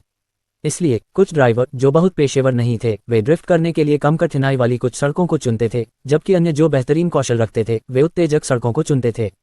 अगर वे कर सकते थे तो वे मैदान में उतरते थे और अगर नहीं कर सकते तो वे दूसरे रेसिंग ड्राइवरों से ड्रिफ्ट करने के लिए कहते थे। इसके अलावा कई लोग जुनून के लिए रेसिंग के परिणाम का अनुमान लगाते थे। अनन्या ने सिंगापुर में शुरुआत में कुछ बच्चों को रेसिंग करते देखा था, जैसे कि वे कोई पार्टी कर रहे हों। उनमें से कई जानते थे कि ड्रिफ्ट कैसे किया जाता है और दर्शक हमेशा कारों से बाहर निकलते ही जयकार करते थे। इस बिंदु पर अनन्या का सवाल सुनकर रणविजय ने कुछ देर सोचा और सिर हिला दिया। ऐसा लगता है कि हमारे पास केवल यही कार है, लेकिन ये कार भी दूसरों से प्रतिस्पर्धा करने के लिए योग्य है क्योंकि इसके पुर्जे 8L के हैं। क्या यह एक रिफिटेड वाहन है? आप सीधे दूसरी कार क्यों नहीं खरीदते? क्योंकि मिंगमैन को ये पसंद है और मैंने जो भी उसे पसंद है वह खरीदा है, रणविजय ने जवाब दिया। तुम उसे बिगाड़ दोगे।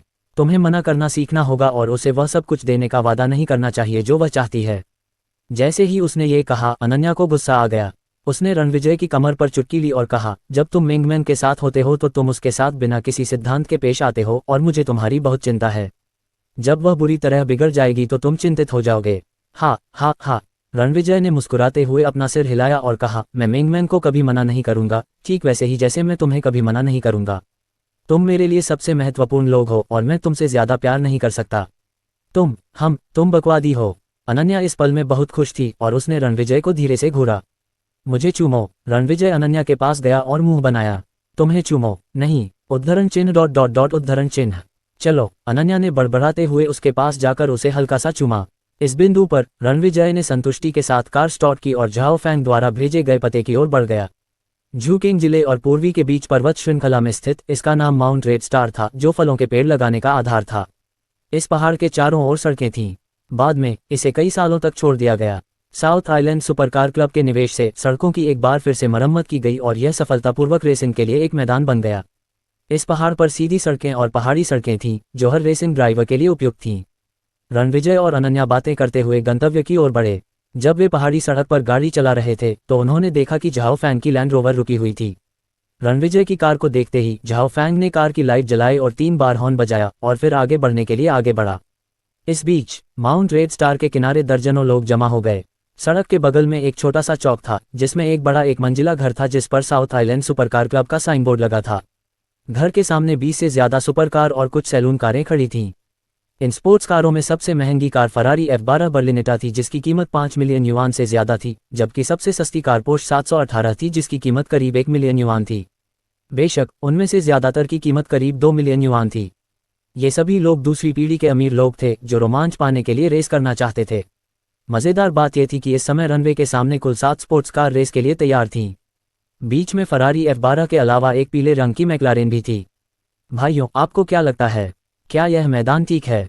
अरे, दानियू के सुपर रॉकेट और ड्रीम ऑफ 1 बिलियन गर्ल्स के विमान के लिए धन्यवाद।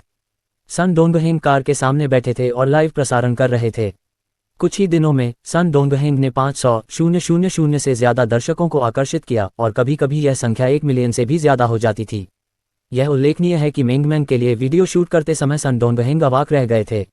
जब उन्होंने लाइव प्रसारण करना शुरू किया तो पूरी स्क्रीन बुलेट स्क्रीन से भर गई। क्या बकवास है भाई डोंग, आपको ये प्यारी सी बच्ची कहाँ मिली? वह बहुत आकर्षक है। इस सवाल का सामना करते हुए सन डोंगहेंग ने बस मुस्कुराया और 2 शब्द बोले, बस अंदाजा लगाओ।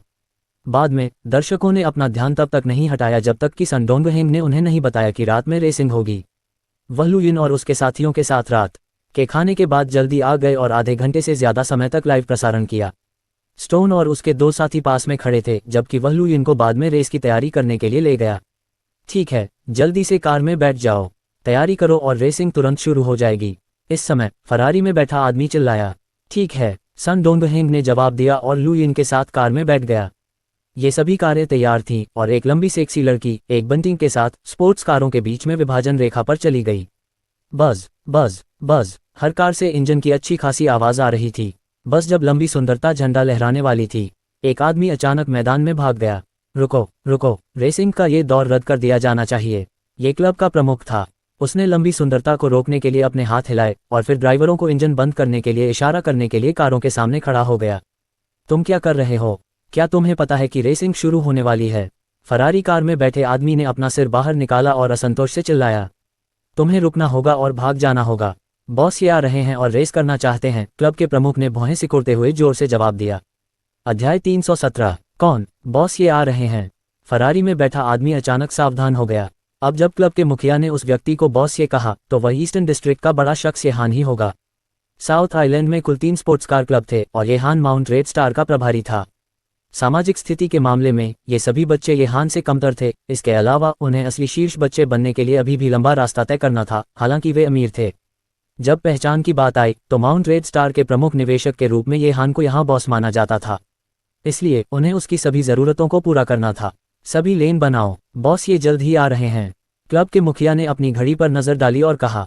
ठीक है। फरारी में बैठे आदमी ने सिर हिलाया और फिर उसने कार स्टार्ट की और उसे कुछ ही दूरी पर पार्क कर दिया। हे भगवान, येहान यहाँ है। हमें थोड़ी देर इंतजार करना होगा। फोन पर बात करने के बाद सन डोंगहेंग अपनी कार पार्किंग एरिया में ले गया। इस समय बहुत से दर्शक परेशान हो गए। क्या बकवास है, हमें अभी भी इंतजार क्यों करना पड़ रहा है? हमने लगभग 1 घंटे तक इंतजार किया है, क्या रेसिंग शुरू नहीं हो सकती? मैं भी इंतजार नहीं करना चाहता, सन डोंगहेंग ने असहाय होकर कहा। मैं अब कुछ नहीं कर सकता क्योंकि बॉस आ रहे हैं। सच बताऊं तो हांगकांग के साउथ आइलैंड में ईस्टर्न डिस्ट्रिक्ट के बड़े शख्स येहान वाकई बहुत शक्तिशाली हैं। क्या आप उन्हें देखना चाहते हैं? ठीक है, मैं बाद में उन पर अपना लेंस लगाऊंगा। मैं उन्हें नहीं जानता, लेकिन मेरे भाई फैंग और भाई हु भी बहुत शक्तिशाली हैं। भाई फैंग सदर्न डिस्ट्रिक्ट में हैं जबकि येहान ईस्टर्न डिस्ट्रिक्ट में हैं। ये वाकई अलग है। ये सही है, मुझे लगता है कि वे बराबरी पर हैं। सन डोंगहेंग ने दर्शकों को सरलता से समझाया। दरअसल उनकी पिछली स्थिति और ताकत के अनुसार येहान झाओ फैंग से कहीं ज्यादा ताकतवर था, लेकिन अब चूंकि सन डोंगहेंग को विवरण नहीं पता था, इसलिए वह उन्हें केवल इतना बता सकता था कि वे दोनों बराबरी के थे। इसके अलावा उसके शब्द अप्रत्यक्ष रूप से दिखा सकते थे कि वह अपेक्षाकृत शानदार था। भाई डोंग, क्या हमें कार से उतर जाना चाहिए? लू यिन ने पूछा। हाँ, वे शायद वही हैं। सन डोंगहेंग ने रियरव्यू मिरर पर नजर डाली और कहा, और फिर वह कार से बाहर निकल गया। इस बिंदु पर समूहों में लोग भी सड़क के किनारे इकट्ठा हुए और वे सुपरकारों के इंजनों की गर्जना को स्पष्ट रूप से सुन सकते थे। जल्द ही कई सुपरकारें दिखाई देने लगीं। कुल 2 टीमें थीं और बाईं ओर 7 या 8 सुपरकारें थीं जिनका नेतृत्व येहान की एस्टन मार्टिन 177 कर रही थी।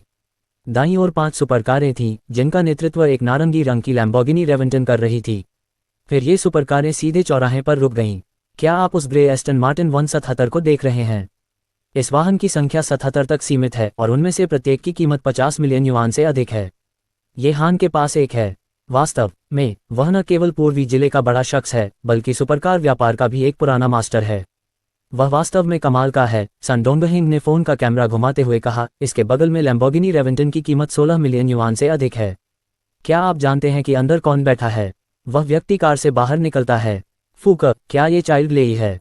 वह भी शक्तिशाली है और उसके पिता डिंगफेंग समूह के अध्यक्ष के रूप में 3 बिलियन युआन से अधिक मूल्य के हैं। वे कितने दुर्जय हैं। लू यिन सन डोंगहेंग के पास खड़ी थी और इस पल को देखकर चकित हो गई और फिर उसने अपनी जीभ बाहर निकाली और कहा। यह पहली बार था जब उसने इतनी सारी सुपरकार देखी थी। वह शुरू में कुछ हद तक गर्व महसूस कर रही थी क्योंकि उसने लाइव प्रसारण के माध्यम से 1 मिलियन युआन से अधिक की कमाई की थी, लेकिन उसे नहीं पता था कि वह इन कारों का एक टायर भी नहीं खरीद सकती जब तक कि वह इस बार हांगकांग नहीं आई। केवल सन डोंगहेंग ही नहीं थोड़ा हैरान था। इस बिंदु पर भीड़ ने कई बार विस्मय व्यक्त किया। यहाँ चाइल्ड ये है, चाइल्ड लेई भी वास्तव में यहाँ है। चाइल्ड ये ठीक नहीं लग रहा है। क्या वह चाइल्ड लेई के साथ संघर्ष करता है? उद्धरण चिन्ह डॉट डॉट डॉट उद्धरण चिन्ह। वहाँ मौजूद सभी लोग जानते थे कि ये हान और चाइल्ड लेई एक दूसरे से नफरत करते थे। अब जब वे एक ही समय में यहाँ आए हैं तो उनके बीच रेस होना तय था। दोनों टीमों के सभी लोग अपनी कारों से बाहर निकल आए। कार से बाहर निकलने के बाद ये हान ने क्लब के प्रमुख को हाथ हिलाया और कहा, मॉनिटर खोलो। गुस्से में उसने जो कहा उसे सुनकर क्लब के मुखिया को डर लगा और फिर उसने जल्दी से स्टाफ से मॉनिटर खोलने को कहा। घर की बाईं दीवार पर करीब 40 छोटी स्क्रीन लगी हुई थी जो सड़क के हर हिस्से की स्ट्रीट लैंप पर लगे मॉनिटर से जुड़ी हुई थी। चूंकि यह जगह एक खास रेसिंग स्थल में तब्दील हो चुकी थी, इसलिए यह निश्चित रूप से पूरी सुविधाओं से लैस थी। ये हान के बोलते ही उसकी टीम के सभी लोग भी कारों से उतरकर उसके पीछे पीछे चल दिए, जबकि दूसरी टीम के 8 लोग चाइल्ड लेई के पीछे पीछे चल दिए। अगर रणविजय यहाँ होते तो वे निश्चित रूप से पहचान सकते थे कि चाइल्ड लेई के पीछे खड़े उन दोनों में से झेंग चेन्यू और गंजे सिर वाले हुआंग वेन थे जो सुबह समुद्र में गए थे। फैंग लेई, हम बड़ी रकम के लिए जुआ कैसे खेल सकते हैं? ये हान ने चाइल्ड लेई से उत्तेजक लहजे में कहा। ओह, मेरे साथ बड़ी रकम के लिए जुआ खेलोगे? हाँ हाँ, तुम क्या दांव लगाओगे? चाइल्ड लेई ने नाक भान सिकोड़ी। पैसे के मामले में वह वास्तव में ये हान से नहीं डरता था। 10 मिलियन युआन, ये हान ने धीरे से कहा। हाँ हाँ हाँ, बस 10 मिलियन युआन। हालांकि चाइल्ड लेई के लिए 10 मिलियन युआन कोई छोटी रकम नहीं थी, लेकिन उसने इस समय एक उदासीन भाव रखा। उसने व्यंग्य करते हुए कहा, 10 मिलियन युआन बहुत कम है और हमारे लिए आपके 177 पर दांव लगाना बेहतर है। अगर मैं जीतता हूं तो आपको मुझे कार देनी चाहिए। अगर मैं हारता हूं तो मैं आपको अपनी कार और 40 मिलियन युआन दूंगा। उसकी बातें सुनकर ये हान ने अचानक भौहें सिकोड़ लीं। वह, जो हमेशा सतर्क रहता था, सोचने लगा। उसने पाया कि उसके पास एक तुरुप का पत्ता होने के बावजूद भी उसे दुर्घटना का डर था। वास्तव में वह कार पर दांव नहीं लगाना चाहता था क्योंकि वह उसकी आंखों का तारा थी, इसलिए उसने कहा, बकवास मत करो। बस 10 मिलियन युआन के लिए जुआ खेलो। क्या तुम अब भी मेरे साथ दांव लगाना चाहते हो? काय, चाइल्ड लेई को दया आ गई और फिर उसने अपना सिर हिलाया और कहा, ठीक है, 10 मिलियन युआन। हाँ हाँ, चलो पहले के नियमों का पालन करते हैं।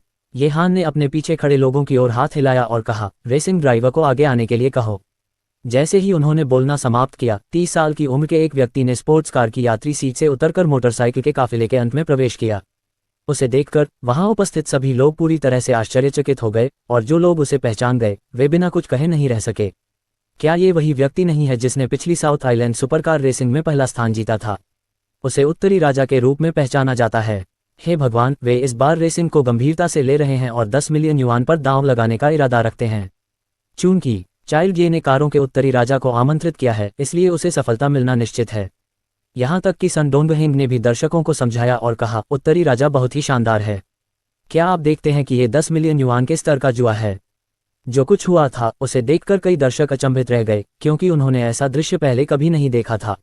लग्जरी कारें, बारिश की बूंदों की तरह, साथ ही 10 मिलियन युआन के स्तर का जुआ उनकी नसों पर दबाव डाल रहा था और दर्शकों की संख्या लगातार बढ़ रही थी। जल्द ही संख्या 800,000 से अधिक हो गई और 1 मिलियन को पार कर गई। अरे, तुमने अभी अभी मुझसे 2 मिलियन युआन खो दिए हैं। अब तुम मुझे 10 मिलियन युआन देने जा रहे हो? हाँ हाँ, मैंने पहले ही कह दिया है कि तुम मेरे खिलाफ प्रतिस्पर्धा करने के लिए बहुत छोटे हो। चाइल्ड लेई ने बार बार अपना सिर हिलाया और अपने पीछे खड़े लोगों को हाथ हिलाया। रेसिंग ड्राइवर, जो रेसिंग में भाग लेने के लिए तैयार था, चाइल्ड लेई की टीम की आखिरी कार से उतरा। वह अपेक्षाकृत पतला था, उसके बाल लंबे थे और दाढ़ी थी। उसकी शक्ल देखकर उत्तरी राजा की पुतली सिकुड़ गई और वह चिल्लाया, राजा हल्ट। हल्ट। थोड़ी देर सोचने के बाद ये हान को अचानक इस नाम की उत्पत्ति याद आ गई और वह एक पल में भयानक दिखने लगा। हल्ट माया द्वीप के निवासी थे जिन्होंने विश्व स्तरीय रेसिंग प्रतियोगिता में भाग लिया था। उस प्रतियोगिता में वे शीर्ष 16 रेसिंग ड्राइवरों में से एक थे। ये स्पष्ट था कि नॉर्थ किंग, जो केवल दक्षिण द्वीप में प्रसिद्ध थे, निश्चित रूप से उनसे बेहतर नहीं थे क्योंकि उन्होंने पेशेवर रेसिंग में वास्तव में शानदार प्रदर्शन किया था। क्या तुम मेरे खिलाफ प्रतिस्पर्धा करने की हिम्मत रखते हो? चाइल्ड लेई ने फिर से व्यंग्य किया। आगे बढ़ो। ये हान ने अपने दांत पीस लिए। जाहिर है उसके लिए इसे रोकना असंभव था और उसे उससे वादा करना पड़ा। हमारे पास अभी भी एक अच्छा मौका है क्योंकि तुम यहाँ की सड़कों से वास्तव में परिचित हो। तुम्हें इसे गंभीरता से लेना चाहिए और अगर तुम जीत गए तो मैं तुम्हें बहुत बड़ा इनाम दूंगा, ये हान ने ड्राइवर के कान में कहा।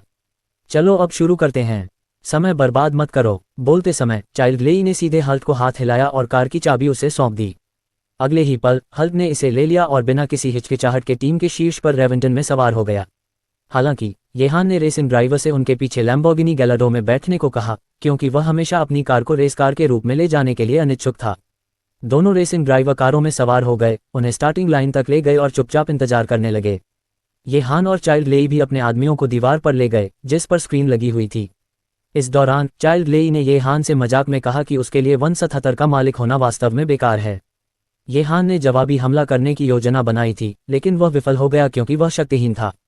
उसे लगा कि आज उसे 1 और 10 मिलियन युआन का नुकसान होगा और परिणाम के बारे में सोचकर वह वास्तव में क्रोधित था। इस समय एक कर्मचारी अचानक ये हान के पास आया और उसके कान में फुसफुसाया। इस बीच उसने 2 बार सन डोंगहेंग की ओर इशारा किया। स्विश! ये हान ने अपनी तीखी निगाहों से देखा।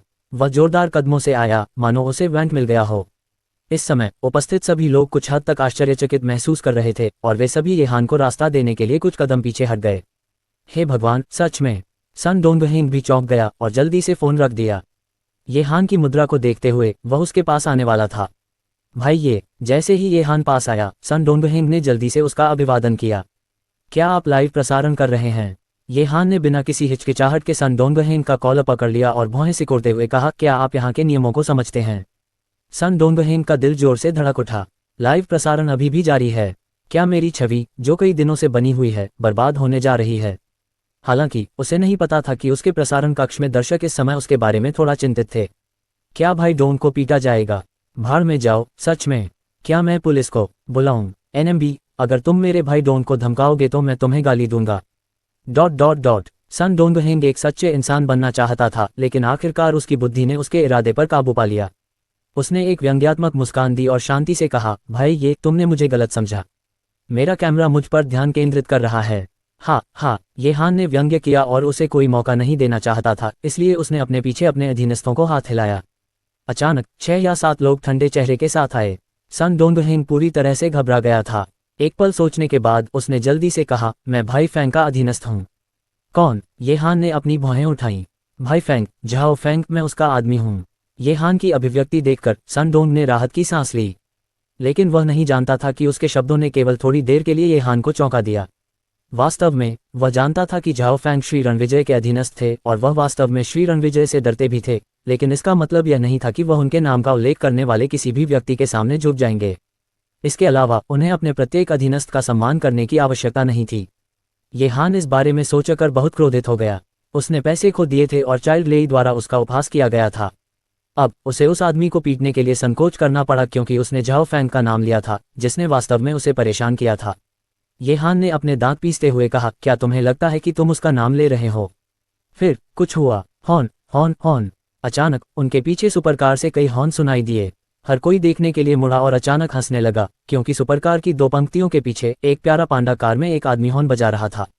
वह व्यक्ति जिसके पास 10,000 युआन की कार है, क्या उसे वाकई में अपने सुपरकार को रास्ते में पार्क करने से कोई आपत्ति है? क्या वह हॉर्न बजाने की हिम्मत करता है? क्या वह मुझसे मजाक कर रहा है? हालांकि जब ये हान ने पांडा कार को देखा तो वह कांपने से खुद को नहीं रोक सका।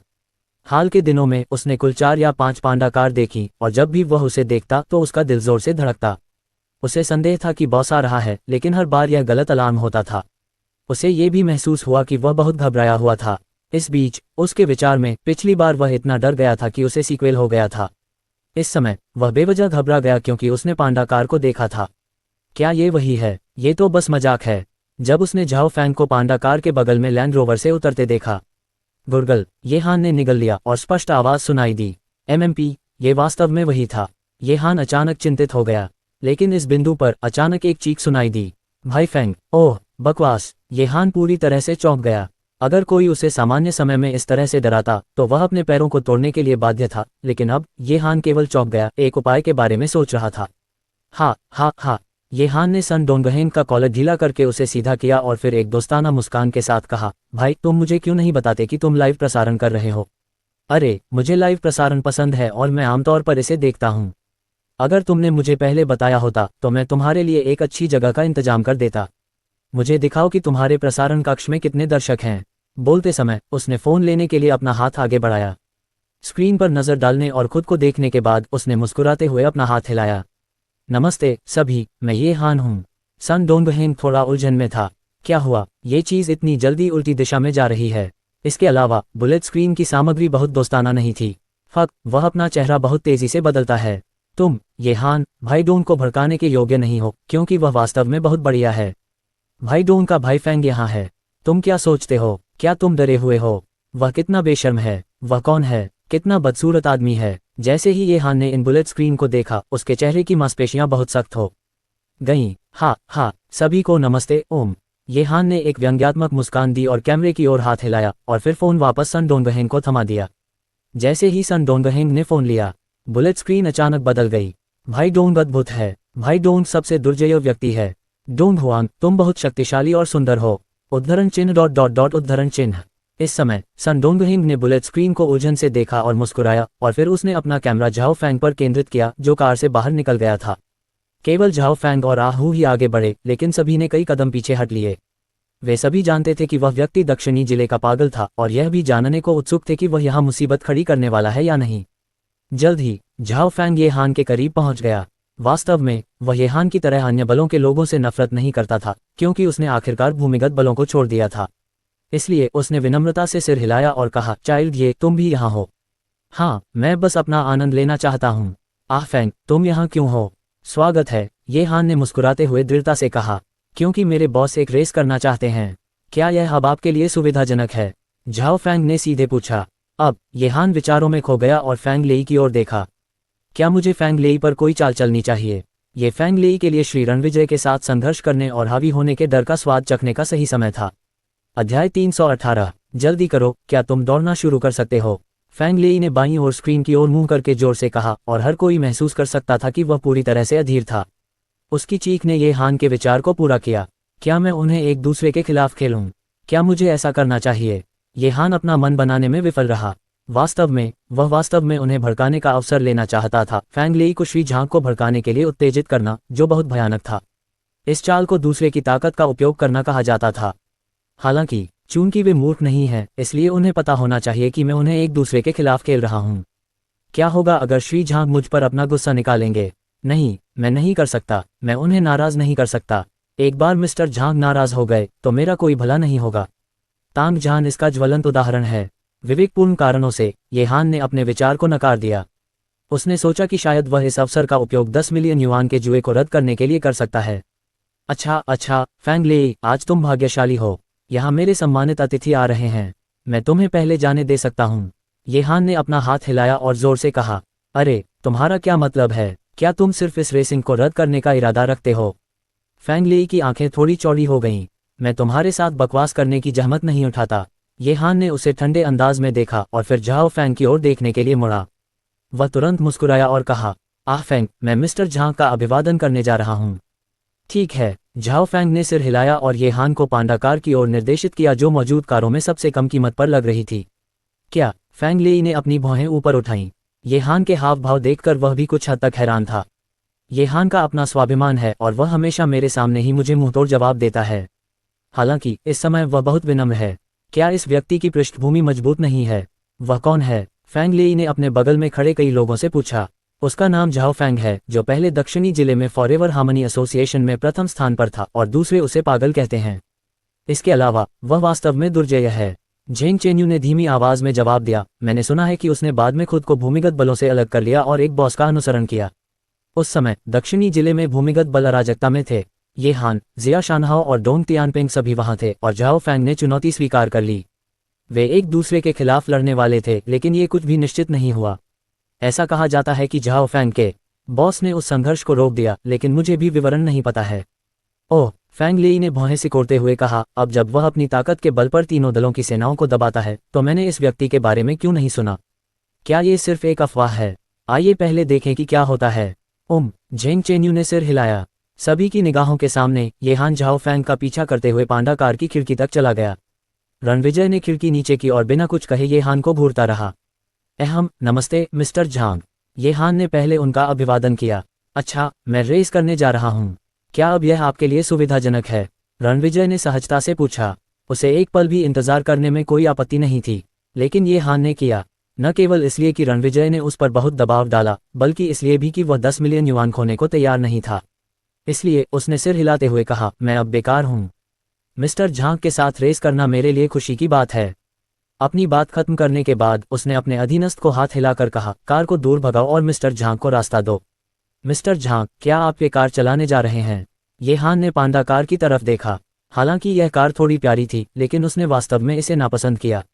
इसके अलावा अगर वह पांडा कार चलाता तो उसे मज़ा नहीं आता। इसलिए उसने कुछ देर सोचा और कहा, मिस्टर झांग, क्या आप मेरी कार चलाना चाहेंगे?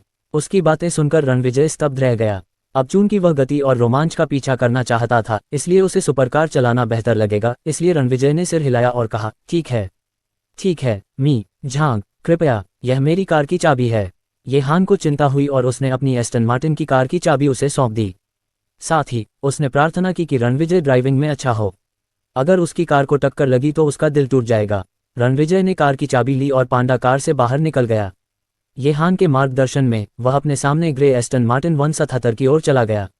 जो कुछ हुआ था उसे देखकर आसपास के दर्जनों लोग बेहद हैरान थे। क्या तुमने वह देखा? क्या मेरा बॉस कमाल का है? सन डोंगहेंग ने रणविजय की कुछ तस्वीरें ली और उत्साह से बोलना शुरू कर दिया। क्या ये हान ने वास्तव में किसी और को अपनी कार लेने दी? फैंग लेई ने अपनी भौहें उठाईं। उसने उम्मीद नहीं की थी कि ये हान आज अपनी प्यारी कार किसी और को उधार देगा। ऐसा लग रहा था कि उस व्यक्ति की वाकई बहुत अच्छी पृष्ठभूमि थी। वह कहाँ से आया है? मैंने उसे पहले क्यों नहीं देखा? उसके बगल में बैठी लड़की बहुत अच्छी लग रही है। फैंग लेई की आंखें सिकुड़ गईं। क्या इस समय फैंग लेई के पीछे दो चीखें सुनाई दी, क्या ये युवा जोड़ा नहीं है? अरे, मैं उनसे यहाँ मिला हूँ। हे भगवान, वे कितने दुर्जय हैं। ये वास्तव में आश्चर्यजनक है कि ये हान उनके प्रति बहुत सम्मानजनक है। उनकी पृष्ठभूमि बहुत मजबूत होगी। झेंग चेन्यू ने अपने होठों को सिकुड़ते हुए कहा। इस बीच उसके विचार ने उसे भयभीत कर दिया। सौभाग्य से वह एक सिद्धांतवादी व्यक्ति था, अन्यथा वह एक बार उस आदमी से टकराने पर बुरी तरह पिट जाता। अरे, इस सुंदरी का प्रेमी वास्तव में असाधारण है। नमस्ते, हुआंग वेन ने और अधिक प्रसन्नता से रोना शुरू कर दिया। रणविजय और अनन्या को देखते हुए उसने अपने गंजे सिर पर खुद को थपथपाया। ताली ताली, यह मैं हूँ, परावर्तक सूर्य, क्या संयोग है। हुआंग वेन ने हाथ हिलाया और कहा। युवा जोड़े को मुस्कुराते हुए देखकर हुआंग वेन भी हंसा और बोला, चाइल्ड लेई, हम आज सुबह इस जोड़े से मिले और वे बहुत ही शानदार हैं। वह सुंदर आदमी जो सफिन के कौशल से लैस है, अपनी प्रेमिका को अपनी बाहों में लेकर 18 मीटर ऊंची लहरों से होकर आया। इसके अलावा वह डॉल्फिन की तरह ऊपर नीचे भी उड़ता रहा। क्या अफसोस है कि आपने उसे अपना कौशल दिखाते हुए नहीं देखा। ये बहुत बढ़िया है। ओह, क्या आप जानते हैं कि वे कौन हैं? फैंग लेई ने पूछा। मुझे कुछ पता नहीं है। आप कैसे बकवास कर रहे हैं, क्योंकि आप उनकी पहचान नहीं जानते। क्या आप जानते हैं कि वह आदमी मुझे 10 मिलियन युआन का नुकसान कराता है?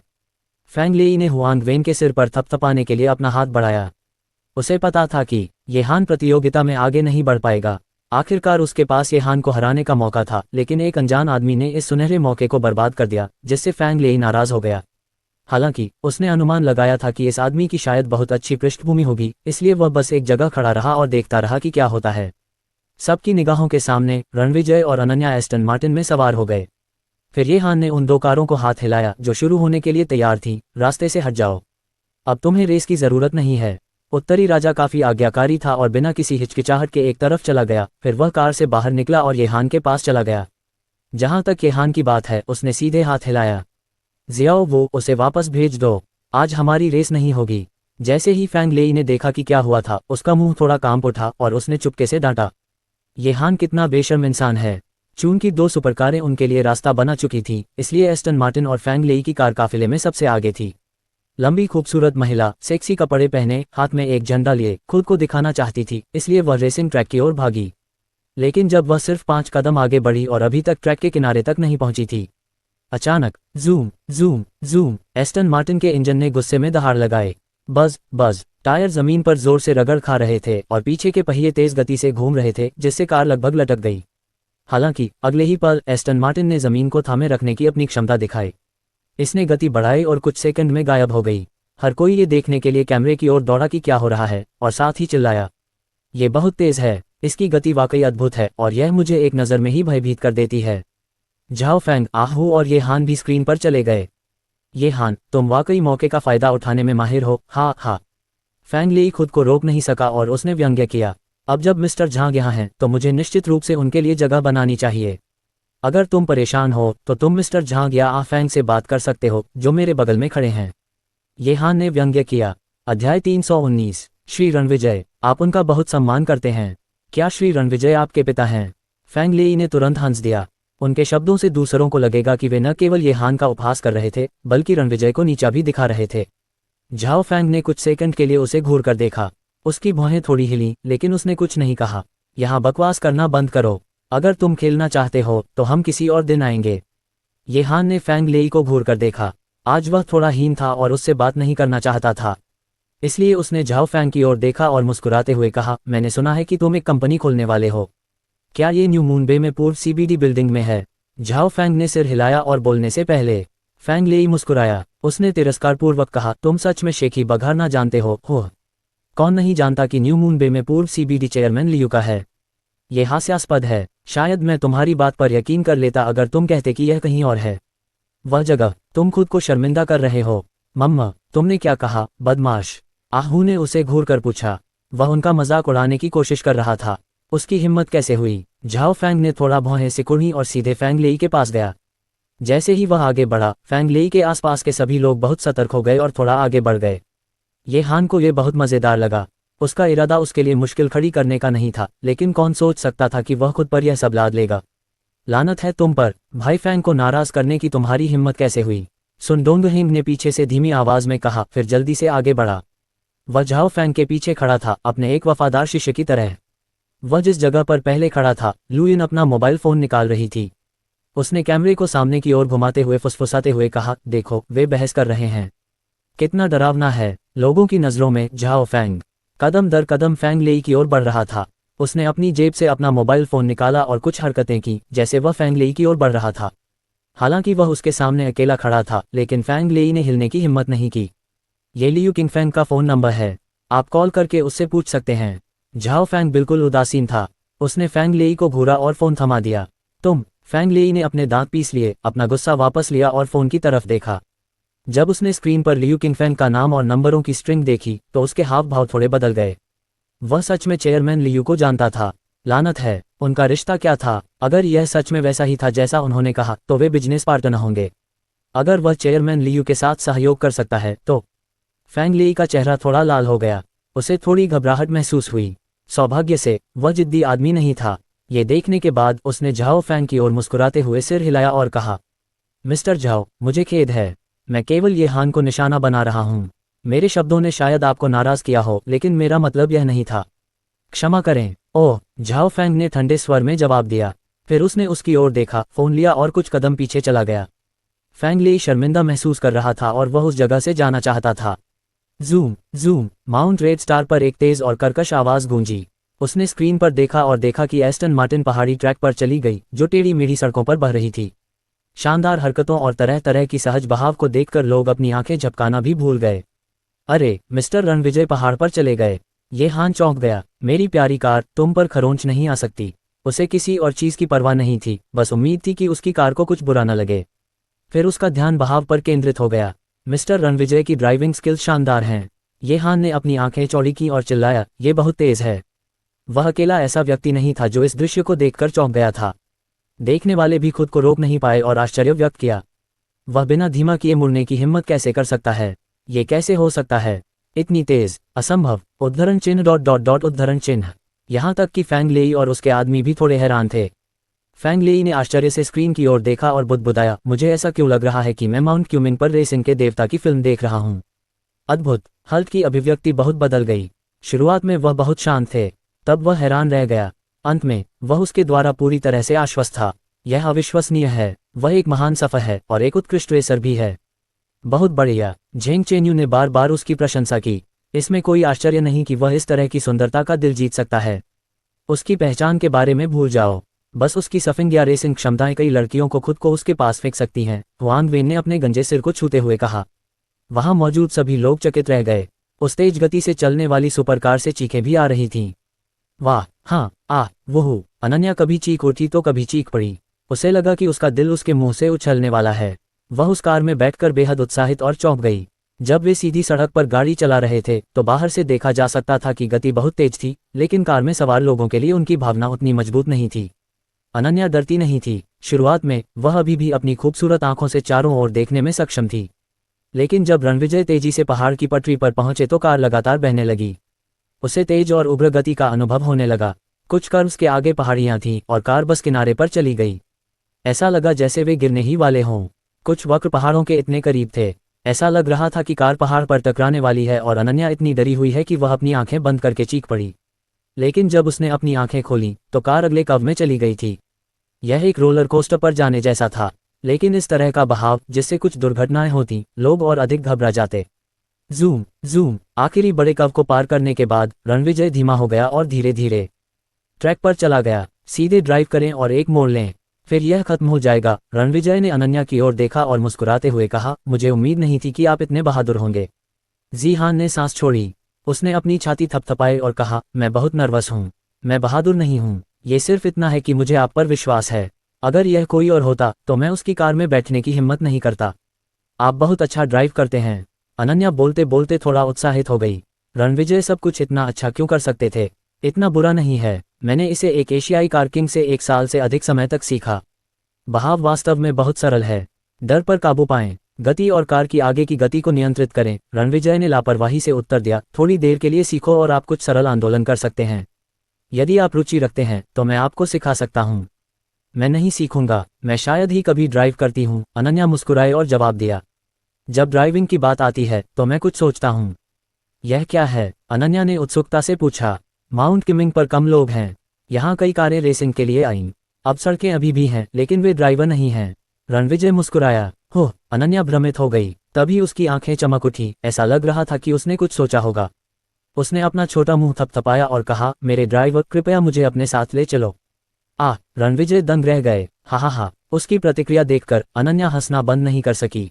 तुम बहुत प्यारे हो, मैं आपको जीतने के लिए इंतजार नहीं कर सकता। रणविजय ने ये कहते हुए प्रलोभन दिया, आपने ऐसी चीजें कहाँ से सीखी? चलो, मुझे सब कुछ पता है। मैं हमेशा दूसरी लड़कियों को इंटरनेट पर इस तरह की बात करते देखता हूँ। अनन्या ने अपनी जीभ बाहर निकाल दी। उद्धरण चिन्ह ... उद्धरण चिन्ह। वे दोनों वापस गाड़ी चलाते हुए बातें करते रहे। अब क्लब के सामने अभी भी बहुत से लोग चकित थे, खासकर कि कार किंग हॉल्ट। वह उसके द्वारा पूरी तरह से आश्वस्त था। फैंग लेई, जो जाने वाला था, भी चुपचाप वहीं खड़ा था, और उसके पीछे जेंग चेन्यू और हुआंग वेन बार बार सिर हिला रहे थे और नहीं जानते थे कि क्या कहना है। उनके पास इतना अच्छा सफिंग और रेसिंग कौशल था और ऐसा लगता था कि उनकी सामाजिक स्थिति भी है। वे वास्तव में विश्वास नहीं कर सकते थे कि ऐसा आदमी दुनिया में मौजूद होगा। दूसरी ओर सन डोंगेंग का सीधा प्रसारण उत्साह से किया जा रहा था और प्रशंसकों की संख्या पहले ही 1.5 मिलियन तक पहुंच गई थी। वह लगातार अपना फोन चलाता था और बहुत कुछ रिकॉर्ड करता था। उन्होंने बाद में रेसिंग जाने की भी योजना बनाई, लेकिन वह केवल माउंट रेड स्टार में बाहरी रिंग रूट पर ड्राइव कर सकते थे। झाओ फैंग ने थोड़ी देर स्क्रीन पर देखा और थोड़ा खोया हुआ महसूस किया। उसने कुछ देर सोचा, फिर उसने अपने बगल में ये हान की ओर देखा और पूछा, श्रीमान, हाँ, मुझे आश्चर्य है कि क्या आपके पास वहाँ एक बेहतर स्पोर्ट्स कार है? क्या श्री रणविजय इसे चाहते हैं? ये हान ने अनजाने में पूछा, लेकिन ये पूछने पर उसे लगा कि वह सिर्फ बकवास कर रहा है। अब जबकि झाओ फैंग ने उस समय पूछा था, स्वाभाविक रूप से यह मिस्टर रणविजय के लिए था। तो उसने इसके बारे में सोचा और कहा, क्या आप एक हाई एंड स्पोर्ट्स कार चाहते हैं? मिमी, झाओ फैंग ने सिर हिलाया। मेरी कार डीलरशिप में केवल कुछ हाई एंड स्पोर्ट्स कारें हैं। एक नारंगी लैम्बोर्गिनी एवेंटाडोर, मैं इसे आपको 8 मिलियन में बेच सकता हूँ। एक काला लैम्बोर्गिनी बैट मर्सिएलागो, साथ ही 8 मिलियन। मेरे पास और भी प्रसिद्ध है। यह एक सीमित संस्करण है और पूरी दुनिया में केवल 3 हैं।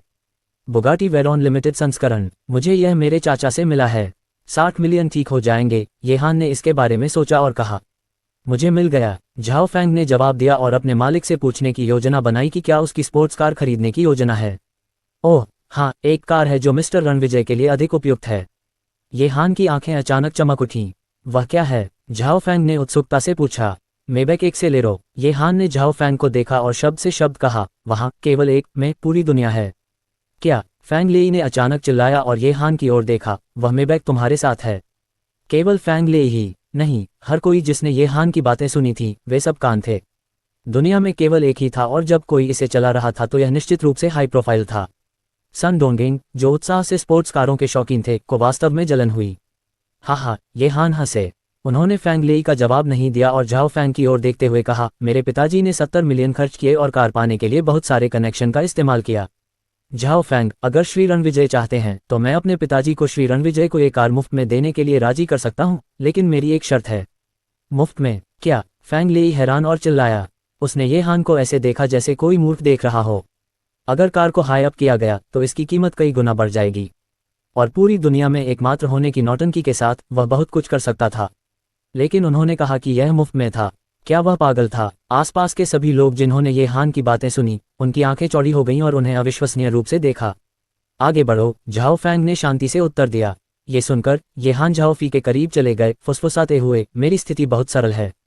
झाओ फैंग ने शब्दों को सुना, उसने 5 सेकंड के लिए सोचा और अंत में सिर हिलाया। ठीक है, लेकिन मुझे बॉस से पूछना है कि क्या उसे कोई दिलचस्पी है।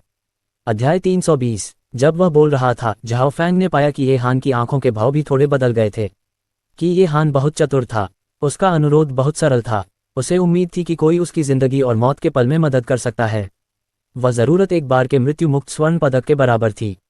सीधे शब्दों में कहें तो उसने 70 मिलियन की कीमत वाली कार का इस्तेमाल किया, जो दुनिया में एकमात्र थी, एक बार सुरक्षा के बदले में एक उपहार और एक एहसान के रूप में। अगर झाओ फैंग ने भविष्य में उसकी मदद की होती तो वह एहसान चुकाया जाता। झाओ फैंग ने सोचा कि यह ठीक है, क्योंकि ये हान और ये परिवार तुरंत नष्ट नहीं होंगे। इसके अलावा झाओ फैंग और सुरक्षा दल ने अभी अभी शुरुआत की थी। इसमें कोई संदेह नहीं था कि वे अपने शक्तिशाली स्वामी के समर्थन से निश्चित रूप से मजबूत हो जाएंगे। इसलिए उस समय एक बार ये हान की मदद करना बहुत आसान होगा। इस बारे में सोचने के बाद झाओ फैंग उससे सहमत हो गया, लेकिन उसे अभी भी पूछना था कि क्या उसके मालिक की दिलचस्पी है। हो सकता है कि वे कारें दूसरों के लिए वाकई आकर्षक हों, लेकिन उसके मालिक के लिए झाओ फैंग जानता था कि शायद वे खिलौने की कारों की तरह ही थीं। जब वे वहां बात कर रहे थे तो एस्टन मार्टिन, जो उस समय पहाड़ में उड़ रही थी, धीरे धीरे वापस आ गई। इसने तुरंत सभी का ध्यान आकर्षित किया। कार पास थी और ये हान कुछ कदम आगे बढ़ा। उसने अवचेतन रूप से एक पल के लिए कार को देखा और आखिरकार उसे राहत महसूस हुई जब उसने देखा कि यह बरकरार है। जब तक ये खरोंच नहीं थी। ये हान ने ऐसा सोचा। जहां तक बहाव के कारण टायर के घिसने की बात है, हालांकि टायर कम समय में बदल दिए जाएंगे, ये हान को इस तरह की खपत की बिल्कुल भी परवाह नहीं थी। रणविजय और अनन्या के कार से उतरने के बाद, वाह बॉस, आप कमाल हैं, सन डोंगहेंग ने आगे बढ़कर चिल्लाया। दूसरों ने उसे सुना और कुछ लोग खुशी से चिल्लाए, ये कार की चाबी है। धन्यवाद। रणविजय उनके पास नहीं गया, सीधे अपने हाथ में कार की चाबी ये हान को दे दी। ये हान चौंक गया, लेकिन कार की चाबी उसके हाथ में आसानी से आ गई। रणविजय ने उसे सिर हिलाया और फिर वह और अनन्या पांडा कार में सवार हो गए। उस समय झाओ फैंग तेजी से उनके पास चला गया और ड्राइवर की सीट की खिड़की से उसने झांग यान को स्पोर्ट्स कार और ये हान के अनुरोध के बारे में बताया। ये हान की निगाह में रणविजय ने हल्के से सिर हिलाया और कुछ और शब्द कहने के बाद खिड़की उठाई। श्रीमान, मैं अभी आपके द्वारा बताई गई सभी कारों को ले लूंगा। मैं आपका अनुरोध भी स्वीकार करता हूं। मैं कल आपसे विवरण के बारे में बात करूंगा। आप कारों को तैयार करने जा सकते हैं। झाओ फैंग ये हान के पास गया और कहा। झाओ फैंग के शब्दों को सुनकर फैंग लेई दंग रह गया। उसने जिन कारों का जिक्र किया, लानत है, इसकी कीमत बहुत ज्यादा होगी। एक सीमित संस्करण Bugatti Veyron 60 million, 2 Lamborghini 15 million, ये पहले से ही कुल मिलाकर 75 मिलियन था, और मेबैक भी, जिसकी कीमत 60 मिलियन थी। कुल कीमत 135 मिलियन थी। भले ही मेबैक मुफ्त हो, फिर भी ये 75 मिलियन होगी। यह कोई छोटी रकम नहीं थी। इसे एक छोटी कंपनी खोलने में निवेश किया जा सकता था, और मेबैक, जो पूरी दुनिया में एकमात्र है, मुफ्त थी। ये हान शायद पागल हो गया होगा। वह जानता था कि ये हान पागल नहीं हो सकता और इसका एक ही जवाब था, मिस्टर मेहरा, जो पांडा कार में थे, जरूर कोई बड़ा शख्स होंगे। ये सोचकर फैंग लेई डर गया। वह बिना कुछ कहे वहीं खड़ा रहा। ठीक है, मैं बाद में इसका इंतजाम करूंगा, ये हान ने मुस्कुराते हुए झाओ फैंग को जवाब दिया। मम, झाओ फैंग ने सिर हिलाया। फिर वह पीछे मुड़ा और आहू के साथ कार में सवार हो गया। उसने जल्दी से कार स्टार्ट की और दूर से पांडा कार का पीछा करने लगा। वे कुछ देर के लिए काजल के नाइट क्लब में खेलने जा रहे थे। नाइट क्लब एक ऐसी जगह थी जहां लोग अपने अंदर के जंगलीपन को बाहर निकाल सकते थे। वे भारी धातु के संगीत पर नाचेंगे, लेकिन चूंकि लोग वहां थोड़ी शराब पीते थे, इसलिए वे सामान्य रूप से शांत नहीं होते थे और कभी कभी इससे परेशानी हो सकती थी। इसमें कोई संदेह नहीं था कि अगर मास्टर अकेले जाता तो उसे उसका पीछा करने की जरूरत नहीं थी, लेकिन उसके मालिक की पत्नी भी वहां गई थी। वह बहुत सुंदर थी। अगर वहां केवल मास्टर और उसकी पत्नी होते तो संभव था कि कुछ पुरुष उससे बात करने आते। हालांकि मास्टर हर तरह की परिस्थितियों से निपट सकता था, फिर भी वहां कुछ बेवकूफ लोग उनके मूड को प्रभावित कर सकते थे। इसलिए झाओ फैंग ने सीधे ये हान के साथ कार खरीदने के बारे में बात करना बंद कर दिया और उनका पीछा करने चला गया। सबके ध्यान में पांडा कार और लैंड रोवर धीरे धीरे चले गए। ये हान, यह मिस्टर मेहरा कौन है? फैंग लेई ने पूछा। उसका और चेयरमैन लियू का सहयोग है। मैं थोड़ा उलझन में क्यों हूँ? चेयरमैन लियू के पास पूर्व सीबीडी बिल्डिंग के लिए एक पूरी औद्योगिक योजना है। वह इसे कैसे छोड़ सकता है? और अगर वे सहयोग कर रहे हैं तो मुझे इसके बारे में कोई खबर क्यों नहीं मिली? जाओ उनसे खुद पूछो। ये हान ने उसकी भावनाओं की बिल्कुल भी परवाह नहीं की और गुस्से से उसे कहा, मैं स्वाभाविक रूप से इसके बारे में पूछताछ करूंगा। मैं देखना चाहूंगा कि चेयरमैन लियू वास्तव में दूसरों के साथ सहयोग कर रहे हैं या नहीं।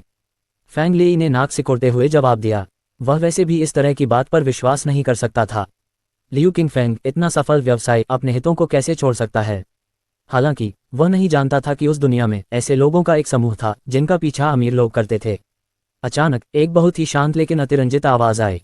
हाँ, मुझे नहीं पता कि वे सहयोग करते हैं या नहीं, लेकिन चेयरमैन लियू ने हांगकांग में अपनी सारी कीमती शराब मेरे बॉस को मुफ्त में दे दी। सन डोंगहेंग धीरे धीरे आगे बढ़े और फैंग लेई को देखते हुए कहा, मैंने इसे अपनी आंखों से देखा है। सारी शराब की कीमत लगभग 10 मिलियन थी। इन शब्दों ने फैंग लेई के हाव भाव को थोड़ा बदल दिया। सच में लियू किंगफेंग ने अपनी कीमती शराब मुफ्त में दे दी? लानत है, ये खबर इतनी अचानक आई। उसने अपनी आंखें झपकाईं और बस सन डोंगहेंग से पूछने ही वाला था। सन डोंगहेंग ने उसे मौका नहीं दिया। उसने ये हान को देखा और मुस्कुराते हुए कहा, मिस्टर ये, क्या आप जा रहे हैं? मेरे प्रशंसक उत्सुक हैं। अगर आप नहीं जाते हैं तो मैं अपने दोस्तों के साथ जाऊंगा। अरे, ये हान ने अपनी भौहें ऊपर उठाते हुए कहा, हम भाई जैसे हैं। मुझे भाई ये कहो। अच्छा जियाओ हो, अगली बार जब मेरा भाई आएगा तो तुम्हें उसका अच्छे से स्वागत करना चाहिए। क्या तुमने मेरी बात सुनी? हाँ बॉस, प्रभारी व्यक्ति ने सिर हिलाया। उसने भी उलझन में सन डोंगहेंग को देखा। पहले जब वह आया था तो वह कोई नहीं था, लेकिन अब कुछ बदल गया था और मिस्टर ये भी उसके साथ बहुत विनम्र थे। एक और सवाल था, अभी वह मिस्टर मेहरा कौन था? वह बहुत शक्तिशाली होना चाहिए। हालांकि वह वहां केवल प्रभारी व्यक्ति था और कुछ भी नहीं पूछेगा। ये हान के बोलने के बाद उसने सन डोंगहेंग के हाथों में मोबाइल फोन देखा। उसे थोड़ा अजीब लगा और उसने अनिच्छा से कहा, मेरे भाई बस अपने आप को घर जैसा महसूस करो। आगे बढ़ो। ठीक है। सन डोंगहेंग हंसा और अपनी कार की ओर मुड़ गया। उस दौरान उसने मोबाइल फोन के कैमरे से कहा, दोस्तों चलो रेसिंग करते हैं। मैं तुम्हें अपना बेहतरीन हुनर दिखाऊंगा। कॉजवे बे में स्टाररी स्काई बार। महिला रिसेप्शनिस्ट ने अभी अभी मेहमानों का एक समूह लिया था। ये देखकर कि कोई नहीं आ रहा है और उसे कुछ मिनट का आराम मिल सकता है, उसने अपने हाथ से अपनी ठुड्डी पकड़ी और ध्यान भटकते हुए दरवाजे की दिशा में देखा। उसका दिमाग कहीं और चला गया था। वह देर तक जागने और काम के बाद अपने दोस्तों के साथ गेम खेलने के बारे में सोच रही थी। अचानक एक सुंदर लड़का और एक खूबसूरत महिला। जब उसने दो अच्छे दिखने वाले लोगों को अंदर आते देखा तो उसने अवचेतन रूप से उनकी प्रशंसा की। हालांकि जब उसने सुंदर लड़के और सुंदर महिला के पीछे दो लड़कों को देखा तो उसकी आंखें धीरे धीरे चौड़ी हो गईं। पिछली बार परेशानी पैदा करने के लिए ये लोग ही लोगों को लाए थे। अरे नहीं, वे फिर से परेशानी पैदा करने आए थे। रिसेप्शनिस्ट को एहसास हुआ और उसका दिल तेजी से धड़कने लगा। उसने जल्दी से कंप्यूटर के बगल में रखी वॉकी टॉकी उठाए और अपना सिर नीचे करते हुए कहा, दाहे दाहे, बुरी खबर है। पिछली बार परेशानी खड़ी करने वाले लोग फिर से यहाँ आ गए हैं। यहाँ आओ, जल्दी करो, मुझे डर लग रहा है। उसकी बात पूरी होने से पहले ही काउंटर के सामने से हल्की खांसी की आवाज आई। अहम मिस, क्या टेबल एक उपलब्ध है? रिसेप्शनिस्ट दंग रह गई। उसने अपना सिर उठाया और मुस्कुराने की कोशिश की, माफ करें, मुझे नहीं पता कि यह उपलब्ध है या नहीं।